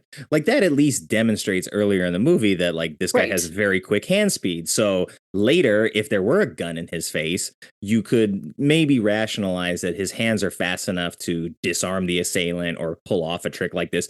Even if he were to just do a magic trick for his kids, like a very simple magic trick earlier in the movie, you could maybe suspend your disbelief a little bit further to be like, okay, well, his sleight of hand is good enough where he might be able to like catch one of these bad guys off guard. Maybe not two. In a similar vein, they don't give any sort of even one line explanation for why he has martial arts experience, because that's not like not typical firefighter training. So like they give you the one line of he played semi-pro hockey. So this is why he can get out on the ice and make the save of the year. But no, like, oh, my dad used to like, I don't know, be a kickboxer, or I mean, it might have been a lot harder to find a place to shoehorn that in, but it would have made his competence in the fight scenes make a little more sense. Yeah, it's not in the like the firefighter training manual. I highly doubt it. But he's got to be at least physically competent. Like in the kitchen scene, it doesn't matter. Like there's a clunky fight. It's sort of like close quarters. You're using whatever's available to you. It's not like you have to have martial arts prowess for that to happen. But there are moments where he feels the need to like show it off because, of course, he's Van Damme. He's going to show it off, and I feel like it doesn't weigh down the movie or the pace of the movie, because I think it's only like an hour 45, hour 50, so it's not overly long. It's longer than a lot of his movies, but we get this like sequence that ends on the top of the building as the dome has now been opened. I don't remember why he climbed to the roof of the building to begin with. He was trying to get into the VIP box. Through the roof with like a homemade grenade as well. Yes, that's right. Yeah, good explosive. Which when he did that, when he threw the homemade explosive into the VIP box to create the hole that he could then jump through, I was like, isn't he afraid that he's gonna like blow up his daughter? But or the vice president? Not. No. Well, gotta get in there, man. Gotta get in there. He's so good at improvised explosive devices that he knew the exact payload that it would only blow a hole in the ceiling and not injure anybody. So convenient. He also knew exactly how the light that he jumped onto would swing, and that it would swing him at the right angle in order to make the toss and make the jump.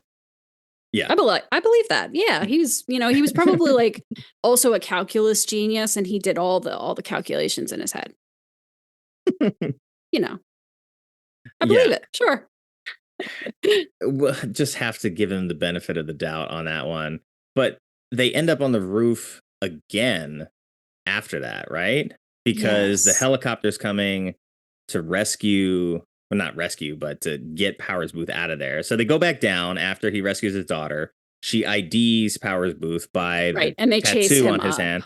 They chase him, and so we go back to the roof because, I mean, you paid to rent the stadium, so you might as well show the retractable roof again. And we get up there, and the helicopter's up there. He jumps on the helicopter, and then one hand shoots through the floor of the helicopter and kills everybody, basically. At least kills the pilot. Everybody except Powers Boothe. Because he has to die in a little bit more menacing Spectacular. fashion. Yeah, exactly. And so then we get like one of the weirdest sort of moments of But cool. It was so cool. the denial of physics is beyond explanation. But as I see it, I'm like, I don't think a helicopter would fall in a straight line perfectly down right through that open so conveniently. It's got to go to the ice, though. Got to end on the ice. But when they do the actual like stunt for that, I mean, yeah, there's some green screen folded in there, like at key moments. But for the most part, there is a real body of a helicopter that's probably being lowered via crane through the opening there. Like they have to do pyro as it crashes into the lights and explodes. We get that moment where Powers Boothe is looking out the window of the helicopter as it's falling through the roof, seeing that he's about to die, seeing Van Damme on the roof. They give each other sort of a look of acknowledgement, like, yeah, I beat you. I can't believe I've been beaten by this fire marshal. And then they go plummeting to the ice, and the helicopter crashes and explodes. And it's a good ending to the movie. I'll give it that. Yeah, it's a cool scene, you know, like it's one of those that like obviously could never happen that way, would never happen that way, even if it could. It's so, you know, perfectly falls through the opening in the roof. But, you know, you go along with it just because it's cool enough, you know. It just makes enough. It's just fun enough that who cares if it doesn't make sense, you know. Yeah, and I think that's all that matters is that we get the moment that we want. Powers Boothe loses, Van Damme wins. The stadium is open. You showcase the ice rink at the end. I love that before that moment actually happens, that we get the previous fight on the roof sends the henchmen like plummeting from the roof, and he lands on top of the scoreboard that then ignites in sparks, and the announcer like takes his headphones off and goes, holy shit. Yeah. And everybody in the arena goes, you know, ape shit and leaves, and the obsessive compulsive in me goes, oh my God, they're not going to let the game finish. We're going to have to replay this. It bothered me as a hockey fan that there was no resolution to the game. I needed to know who won. But that's not the point of the movie, Stephanie. Come on. No, the teams are going to share the Stanley Cup, and then everybody on both teams will get one day with it as co-champions. I did like Powers Boothe's line at one point where he goes, I wonder who gets the cup if I blow up the building before the game is over, which is such a great question. He was dialed in as a hockey fan, probably more so than a lot of the other people involved in the movie. He's like, okay, I'll buy into that. I wonder if he is one or was one. Yeah, a good question. I don't know. If anybody knows, you let us know. Exactly. Because I sure as hell don't. But that character seemed to at least be aware of the situation. And that line delivery lets me know that at least probably the original story acknowledges that the character has some knowledge of the situation. Yeah, I suppose, you know, if you're an evil genius who's planning this big heist at a hockey game, you're at least going to familiarize yourself on the rules of hockey and the playoffs before you go in. I mean, he seems to be the type who prepares. So yeah, he's definitely well prepared. So I'm sure he did a little bit of research there. So I think we go to Critics Corner now. But there is no Metascore for this. So we're going to have to do it a little bit differently as I pull from Rotten Tomatoes critics reviews, which is not my favorite. So I have to sort of sift through them a little differently. But we'll start with a 2 out of 5 because it's the lowest one that I see at a glance. And this is Christopher Null from filmcritic.com. And this was an April 2003 review, so not something that came out at the time of this movie. But he says that I'm surprised not only that there wasn't a lawsuit over the film, but also by how watchable the film is, in parentheses, though it is truly bad, it's fun at least. So, hey, he acknowledged that it's fun and it's very watchable. So, I mean, if you're having fun and you think the movie is watchable, like, I'm curious at what point along that process you're like, yeah, but this is crap. You're like, you're having fun, you're enjoying it. Where is the like it's crap part come in? Like you're actually fairly nice to this movie in your review, but your score is a 2 out of 5. So I don't know. Yeah. I mean, I find myself kind of wrestling with those. Is the film good versus did I enjoy it when I'm rating films? And sometimes I go with one more than the other myself. But I think I went 3 out of 5 for this one when I rated it, which is like, not a great movie, but I liked it. That kind of solid score. Yeah, I could see that. And I think we'll go to a 3 out of 5 then on the board. This is Fred Topol from About.com.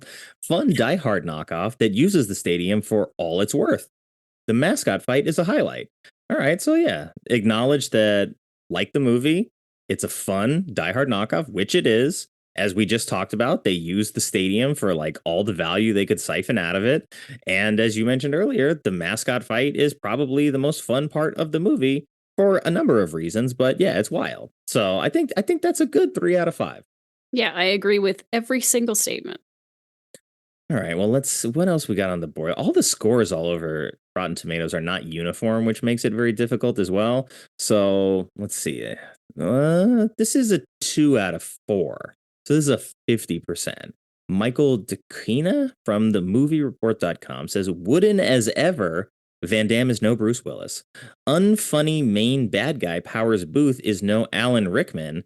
And uninspired director Peter Hyams is no John McTiernan. Well, this is a Die Hard knockoff, so you weren't going to have any of those elements at play. But I don't feel that Van Damme is particularly wooden in this. And maybe in a few scenes, but that's not the impression that I leave the movie with. Yeah, and I mean, Powers Boothe is enigmatic and awesome. Yeah, I mean, I've seen Die Hard like a handful of times, but I don't remember, was Alan Rickman like funny in that movie? I think some of his interactions are, but I don't ever really remember him as like a comedic villain. I mean, like I feel like he threw out a couple of funny lines, but I can't remember. I mean, not like I'm making a joke funny, but like a wry, dry, witty kind of funny. But of course, my brain won't pull out anything specific at the moment. But that is the impression I left the film with. Yeah, so interesting to see that this person rates it as, all these things are negative, gives it a 2 out of 4, but then gives it a much like harsher teardown than the other guy that scored it lower at 2 out of 5. So it's always difficult to tell, like with someone's individual sort of like scoring system where they feel it. Let's see, we've got this guy gave it a C on a scale of, I don't know, F- to A+, we'll say.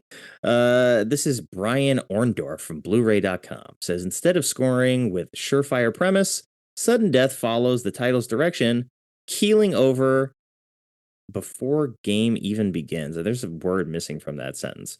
But this is September of 2020, so fairly recent as well. I want to see how far back this goes. Is he sure he's scoring the right movie and not like reviewing the 2020 movie? That's a good question. I can't answer that. But let's see. The oldest review we have on the board, we have some from the 2000 year, or excuse me, from the year 2000. Hey, James Berardinelli. I read him on Metascore all the time, so we'll go with him. He gave it a 1.5 out of 4. He says about the best thing that can be said about this movie is that the action scenes directed by Peter Hyams are choreographed with flair. Unfortunately, the material connecting them is worthless.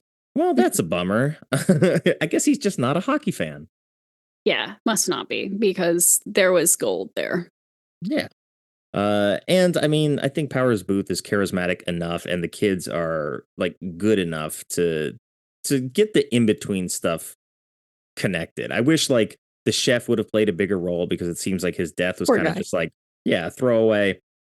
The vice president, I feel like basically could have been any like generic rich person. Like nothing about him being vice president was specific. Excuse me, other than the Secret Service stuff. So kind of a waste of the potential of having the VP there in the first place. Yeah. Yeah, I can see that. I mean, like, I guess they make reference to like talking to the president once or twice, but you're right. They really don't make that a plot point. Yeah, and there's no political motivation. It's just like, oh, this person is a high ranking enough person. But at that point, like, why not just make it the president? Like, why have it be the vice president? Maybe they were trying to make the fact that the Secret Service was a little bit lackadaisical a little more believable. Because Okay. it's just the VP. Who cares about the VP? Yeah, basically, he's like, and I would have liked to see because he does kind of lecture the vice president on like your security kind of sucks. I shouldn't have been able to like accomplish all this. If it were me, all of these things would have been checked and you'd be safe. But because you're the vice president and they don't really give a shit about you, here you are. So I'm gonna ransom you off. Okay, so we'll go with one more. And this is Mick LaSalle from the San Francisco Chronicle. I've read him too. He gave it a 3 out of 4, but this is June 18th of 2002. Sudden Death is one of the best action thrillers of 1995. It's also the film that Jean-Claude Van Damme has been building up to for 10 years. So I feel mostly in line with him in that like Van Damme's career was sort of like positioning him for something like this, a real kind of like die-hardy type of action flick that would have put him in the same conversations as Schwarzenegger or Stallone or Bruce Willis, who all turned this movie down before it eventually fell in Van Damme's lap. So, like, all of his body of work kind of up until this point, granted that I think Time Cop was right before this, so he got that vehicle for himself. Hard Target with John Woo was right before this as well. Universal Soldier was 91. But it felt like having this kind of action thriller was the thing that sort of all of these guys had that he didn't have at that point. So it was an important sort of like pinnacle moment in his career. And like, I don't know if it's one of the best action thrillers of 95. Like, I was wondering what other action thrillers came out in 95 when he said that. that is a good question. Let's take a look. I mean, 90s was like the heyday for action. I 90s action movies are my jam, but I can't recall which was when. Let's see. Well, Die Hard with a Vengeance, Right. Heat, Assassins, Virtuosity, Crimson Tide, Bad Boys, Desperado, Under Siege 2, Johnny Mnemonic, Congo. I like Congo. Judge Dredd. Oh, I've done Congo on this show. I got right. I think I listened to it. Plenty of love for Congo. 7 is not quite in the same vein. Rumble in the Bronx, Jackie Chan sort of breaking through with American audiences. Waterworld, of course, was 95. Dead Presidents, Usual Suspects, GoldenEye. Maybe it is. Maybe it is one of the best action films. Money Train, Mortal Kombat. Oh, I love Money Train. That could probably be on this show. Yeah, okay, because I have so much love for Money Train. I just watched it again like 2 weeks ago. Anyway. Yeah, so I think you could maybe categorize it as one of the best action thrillers of 95. It is a kind of a fine needle to thread. I hadn't really ever heard of it until you brought it up to me, Nick. So in that way, I'm like, I don't know that I would put it on a list of the best in 95 because it completely flew under the radar for me, which I'm obviously not, the person who judges the zeitgeist or anything like that. But that's where I'm coming from.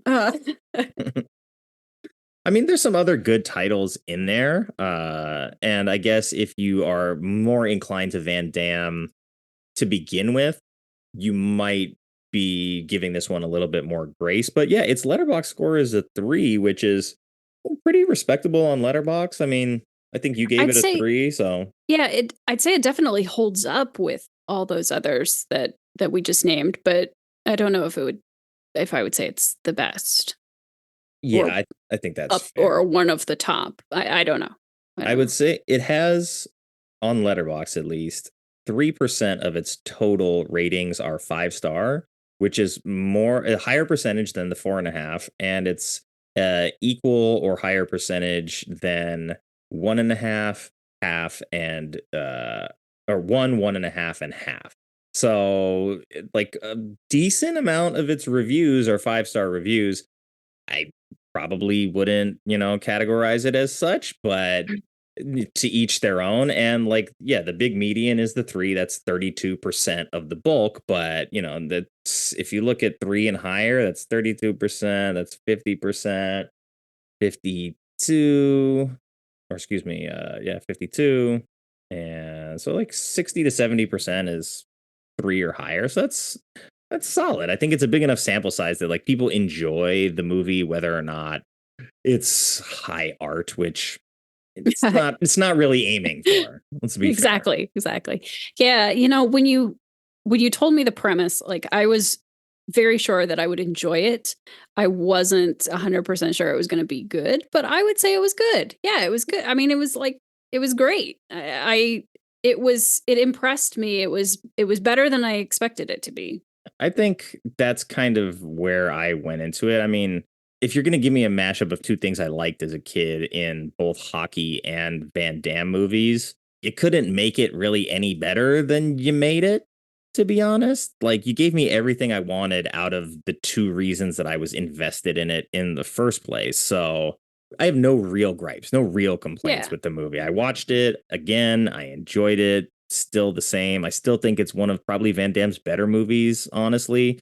And the more I've seen this month, the more confidently I can say that it is. Even if it is a Die Hard knockoff, it feels like a more competent. It's a very competent Die Hard than knockoff. Some of his other movies as well. So yeah, I'm fine with it.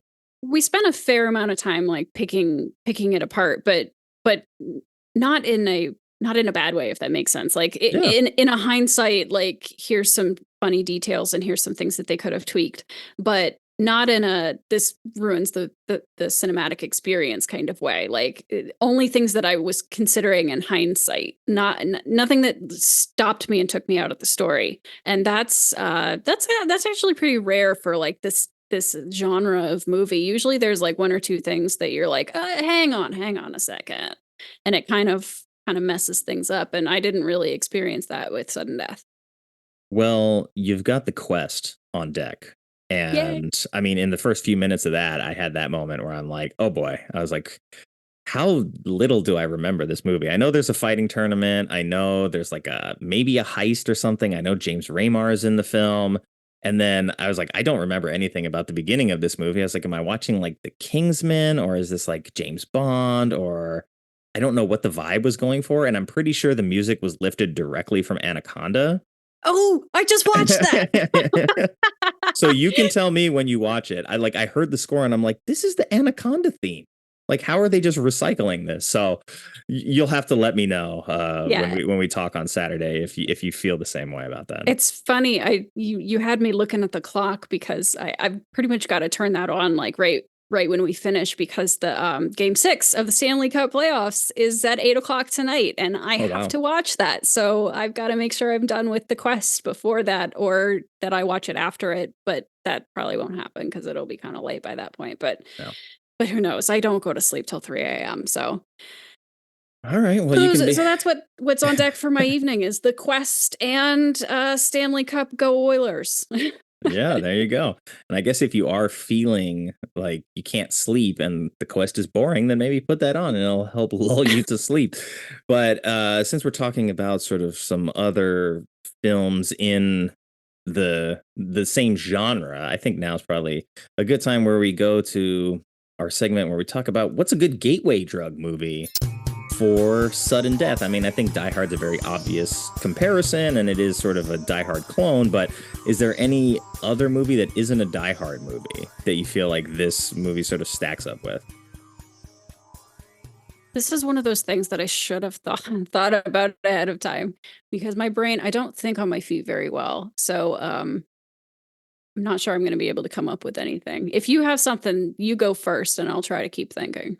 Well, the one that immediately came to mind while watching the film was Air Force One, because that involves the president being kidnapped. It is in a singular location and that it takes place on an airplane. The tagline says the communist radicals led by Ivan Korshunov hijack Air Force One with President James Marshall and his family on board. Vice President Catherine Bennett negotiates from Washington, D.C., while Marshall fights to rescue the hostages on board. So it's a hostage movie. There's a high-ranking U.S. official, the highest ranking. But in this case, the president is the Van Damme character as well. So I think if you like that, this one's still fun. All right. I'm very excited because my brain delivered an answer. I'm not saying it's a good one, but at least I came up with something. All right. So something in this same vein, I would say Olympus Has Fallen. Oh, yeah. Because it's single location, VIP taken hostage, one guy who's in there by himself with a bunch of people outside trying to, handle the situation, but he's on his own and he manages to kick ass and save the day. Is that the first one in that series? It is, yes. Okay. Yes. I know there was a lot of Things Have Fallen. Yeah, that was Gerard Butler, who I was a huge fan of for a while. So it was Olympus has Fallen, and then London Has Fallen, and then I guess Angel Has Fallen, which I haven't even watched, but I should. And that one has got to be very Air Force One-ish because it's actually Air Force One that they take, I guess. Yeah. And well, speaking of Gerard Butler and planes, his movie Plane that came out last year, which is like the most generic title for a movie ever. But it was good. Like it was. I haven't watched that either, and it's exactly what you want from like a Gerard Butler like action thriller. Like I didn't go into it with very high expectations. I was just like, whatever. It's like a afternoon on a weekend matinee. Like we'll go and have fun with it. And I was like, wow, that actually delivers on sort of like the thriller hostage premise that you would expect, and it does it at a fairly high level. So yeah, I've heard that it's better than people expected it to be. Yeah. And I also heard that like when Gerard Butler signed on to it, it was called Plane, and they were going to change the title, and he was like, no, it's Plane. I signed on to it. It's a plane. Let's call it Plane. And like, not sure that was the best decision, but you gotta respect somebody for having an opinion, taking a stand, and delivering a generic movie title. He's not in control of the title, but he is in control of basically everything else in the movie, and I think that's the fun part of it. And also just kind of like the general location and the setup for it just works. Like you might not expect it to, but it just works, and it's fun. So yeah, check it out if you want to like sort of start to rectify holes in your Gerard Butler catalog. Then that's a fun one. I was like, I had seen, like 100% of the things that he was in for such a long time. And then I just dove off a cliff, and I haven't seen like anything in forever. So might have to have a Gerard Butler week or something. Yeah. I think what happens is when they start making sort of the movies that have the generic titles, it's hard to differentiate them. So when new ones come out, there's nothing that's like, it stands out so much. Like Den of Thieves was another one that he did, which was again, like solid, but it's kind of just like generic in that way. So it's like, Gerard Butler's probably going to shoot somebody and he's going to be intense and something's going to happen, but you don't really have an identity for the movie outside of that. One of the recent ones of his that I did see was Cop Shop, which was actually really entertaining. And his character is kind of bad in that one too. So I need to watch it again because I don't remember it beyond the broad strokes, but it's like a siege of a police station kind of movie. Yeah, it sounds like it. And I feel like I feel like I remember his character being having both good and bad motives. So like he was sort of like a good guy / bad guy. I think he's complex character. I think he's a fairly capable actor when given the right kind of material, because he can play both sides. Like if he wants to be like really intense and frightening, he can be, but he's played the hero a lot as well, so he can do that effectively. There's some other one I watched while on a flight where it's like his wife got kidnapped or something, and then he's like looking for his wife, and that's again just like a good solid like 90s style thriller where his intensity sort of is the fuel for the movie. I don't remember the name of it off the top of my head. One of my favorites is Law Abiding Citizen, where his wife and daughter get murdered, and then the district attorney makes a cheap deal that the murderer gets off, and he goes all vengeance on not just the killer but the entire system, and goes after it. So he's a bad guy in that one too, and he's very intense, and it's kind of sinister. Yeah. Okay. Well, let's take a crack at that wheel, the new wheel of additional questions. You got the one bonus spin from trivia, so let's see. If the movie were to be remade today, who would you want to see as writer, director, and lead? Writer. Okay. I am totally a Rhett Reese and Paul Wernick groupie. So them. I mean, I feel like they would inject a bunch of comedy into it as well. But I love their action stuff. So them. Okay. Writer. Okay. Director. These don't match at all. My first thought was Denis Villeneuve. Oh, wow. I don't know what kind of movie this is that I'm making, but no, probably not him. David Fincher, sure. Let's do that. Give it a dark 7 kind of vibe. And lead actor. I always get stuck on like who I'm used to versus like who's kind of in the public eye now. Ryan Gosling. I don't know. We'll just throw him into it. He competently does action. He can have an intensity, and he can also like do the lighthearted. He would be good with the mascot fight. I think he would play that well. So we've got a Rhett Reese, Paul Wernick movie directed by David Fincher, starring Ryan Gosling. Okay. Hollywood is not going to hire me as a producer. No, it's going to be an expensive movie to make. And if it's featuring a hockey game at the center of it again, it might not do well enough to justify the cost. But please make it for me anyway. Yeah, it sounds like fun. And I mean, we just saw Gosling like can do the action stuff with Fall Guy. And, yeah, I really liked the Fall Guy. Yeah, so I think he can handle the physicality of it. Like you said, I think he might be able to punch up the comedic elements of it a lot more too. So think of sort of like the tone of Deadpool, where it's rated R, it's violent, but it's also funny enough to where you're enjoying the violence. And then you have Fincher sprinkling his magic on it, and it stays dark enough where you have to respect the violence. It's funny.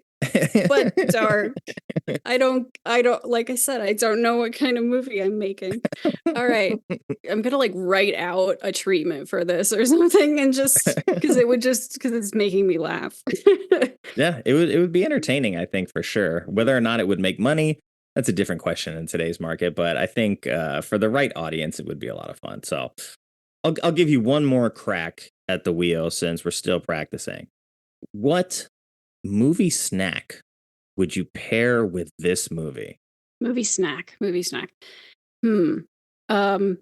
I'd have to be drinking my Labatt Blue because that is hockey beer. I have to have Labatt Blue if I'm in a hockey arena. So that would be make me feel authentic. But as for food. I'm still thinking of things I enjoy at the hockey arena, and one thing I always get is a Cinnabon.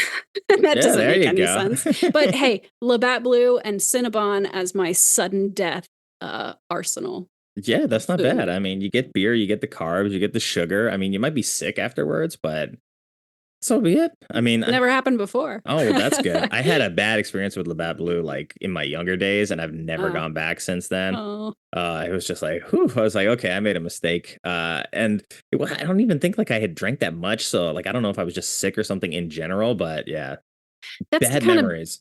that's the kind of beer that I would have used for beer pong Mm. if it was a little cheaper. We always used extremely cheap beer for beer pong, but beer pong also is associated in my mind with hockey because those same era of my life, I Mm. was playing beer pong like 4 nights a week and going to a lot of hockey games. So I don't know. I don't know. Is there like a What's hockey version of beer pong? N no, I mean, I don't know, but, I mean, if there is, I would love to play it, but I have a beer pong table, that was decorated with, like, Hurricanes logos and stuff, and I used to bring it to, Carolina Hurricanes practices, and I would have players sign it. Oh, wow. So and that was like I said, this was around the same time that I was going to hockey games all the time, so a lot of the players who were on the team that won the cup have signed my beer pong table. Oh, This that's is cool. weird, I have a weird life of mine, but but yes, hockey is the Yeah. best. All right, great. Well, I mean, you'll have to send me a picture of the table. I want to see that. But yeah, that's cool. I mean, how did you get into practices though? They just open to the public Most of or the time, yeah, yeah? they're open to the public, they, they usually only close them to the public, like, during the playoffs, and then it's not all of them that are closed, some are open. Some are open only to media, but yeah, during the season, most of the ones most of the time, they're just open and, you can wait for players afterwards, and they're usually pretty good about signing things. It's been a long time since I've been to a practice. The actual rink that they used to practice in when I used to go isn't even open anymore. It's like dilapidated and isn't anything. Like the building's still there, but it's like run down. And I guess their current practice facility is pretty nice, so I should pop out there someday just for like nostalgia's sake. But yeah, used to go a lot. Yeah. Well, it sounds like fun. I don't think I've ever been to like an actual practice like that. Well, all right. Well, is there anything that you wanted to talk about that we didn't get a chance to talk about? There is one note that I made when I was rewatching, and that Please. was that there are far too few mullets in this movie for it to realistically be 90s Pittsburgh. And I mean, Jean-Claude was coming off of having a mullet for Time Cop in this the year I before. should have just let him keep it. And he had a mullet the year before that when he did Hard Target too. So it seems like it Maybe, would have been yeah. a great sort of like meeting of the minds to allow him to maintain his mullet. Maybe they felt like he was mulleted out. Yeah. Like the like audiences needed to see him slightly differently. Yeah. They're like, I don't know. eh, leave the mullets to the hockey players. Cause I think like, yeah, Yager had a mullet at the time, but wasn't in the movie. Tolliver's like, he's like starting to grow like a little mini mullet at the time that we see his character. Luke, not so much, but yeah, we don't see too many mullets. I think the guy who was naked and put the jockstrap on his head, I think he might have had a mullet, or maybe Mm. somebody else in the locker room. I don't know, but yeah, who knows? All right. Staggering lack of mullets is how we close it There we out. go. Well, thank you so much for being here. I'm glad you enjoyed the movie because I never know. Like it is obviously on this show for a reason, so I know that it's not well revered, but I feel like it's mostly punching above its weight class. So I'm glad that you liked it, and there's not that many movies out there that like really feature pro hockey. So you kind of really have to take what you can get, and that's how I felt as a younger man watching this. I think it was what 11 when this came out, so it was like, hey, it's pro hockey on the big screen and Van Damme. How can you Yeah, go wrong? it was a good find. Thank you for turning me on to it because I didn't know it existed, so it was very enjoyable. Cool. Well, again, I appreciate your time. Thanks for being here. I'm sure we'll find something else. I know you had mentioned something else. I didn't write it down, but Don't let me forget. I'll figure it out. I'll remember it, but I have forgotten it now. That's my brain. Worst case scenario, when I listen back to this, I'll hear it again, and then I'll say, there it is. So, yeah, and then I've got, of course, our volcano episode. I have to edit and put that out probably. I don't know if it's gonna be like end of July, early August. It'll be somewhere in the summer slate of shows that I'm gonna do, though. Sounds good. Cool. All right. Well, enjoy the quest, hopefully, and enjoy tonight's Stanley Cup game. And maybe if I can rush, I can get this episode out before the Stanley Cup is actually over. That would be so cool, but probably not. I understand. Let's see, if it doesn't end tonight's game 6, and then there's 2 days off before game 7 because they give 2 days for travel. So that's what, Monday? Yeah, I could maybe like release a slightly less edited and polished version of it by then. Well, who knows? Whatever. It might be over by the time this comes out, might not, but either way, hockey rules. So we recorded during the championship window. You can hopefully hear the excitement in our voices because of the fact that we were in hockey time. Exactly. So everybody enjoy a Labatt Blue responsibly and a Cinnabon. And hopefully, watch the finals tonight. Probably on ESPN? I don't even know. ABC. Oh, they're actually putting it on national television. Look at that. Yeah. Easy access for people. Yeah. They do at least weekdays. They do. It's ESPN producing it, but it's on ABC. And for those of you who aren't hockey fans, it is the Florida Panthers versus the Edmonton Oilers. Game 7 would be in Florida. All right, hockey fans out there, enjoy. Stephanie, take care of yourself. Have a good night, okay? Thanks, you too. A big, massive thank you to Stephanie, not just for joining me to have fun on this show as we've done before, but for embracing the Jean-Claude Van Damme energy and taking on the challenge of watching a movie like Sudden Death that she had never seen before and trusting me to guide her in the ways of JCVD. You can find her on Twitter at Abandoned Thoughts, and I'm going to make sure that I put up all of that stuff in the show notes for you so it's really easy to find. And of course, thank you to everyone who took the time to listen to this episode. I know you have a lot of choices when it comes to podcasts, and I appreciate you spending your time with us.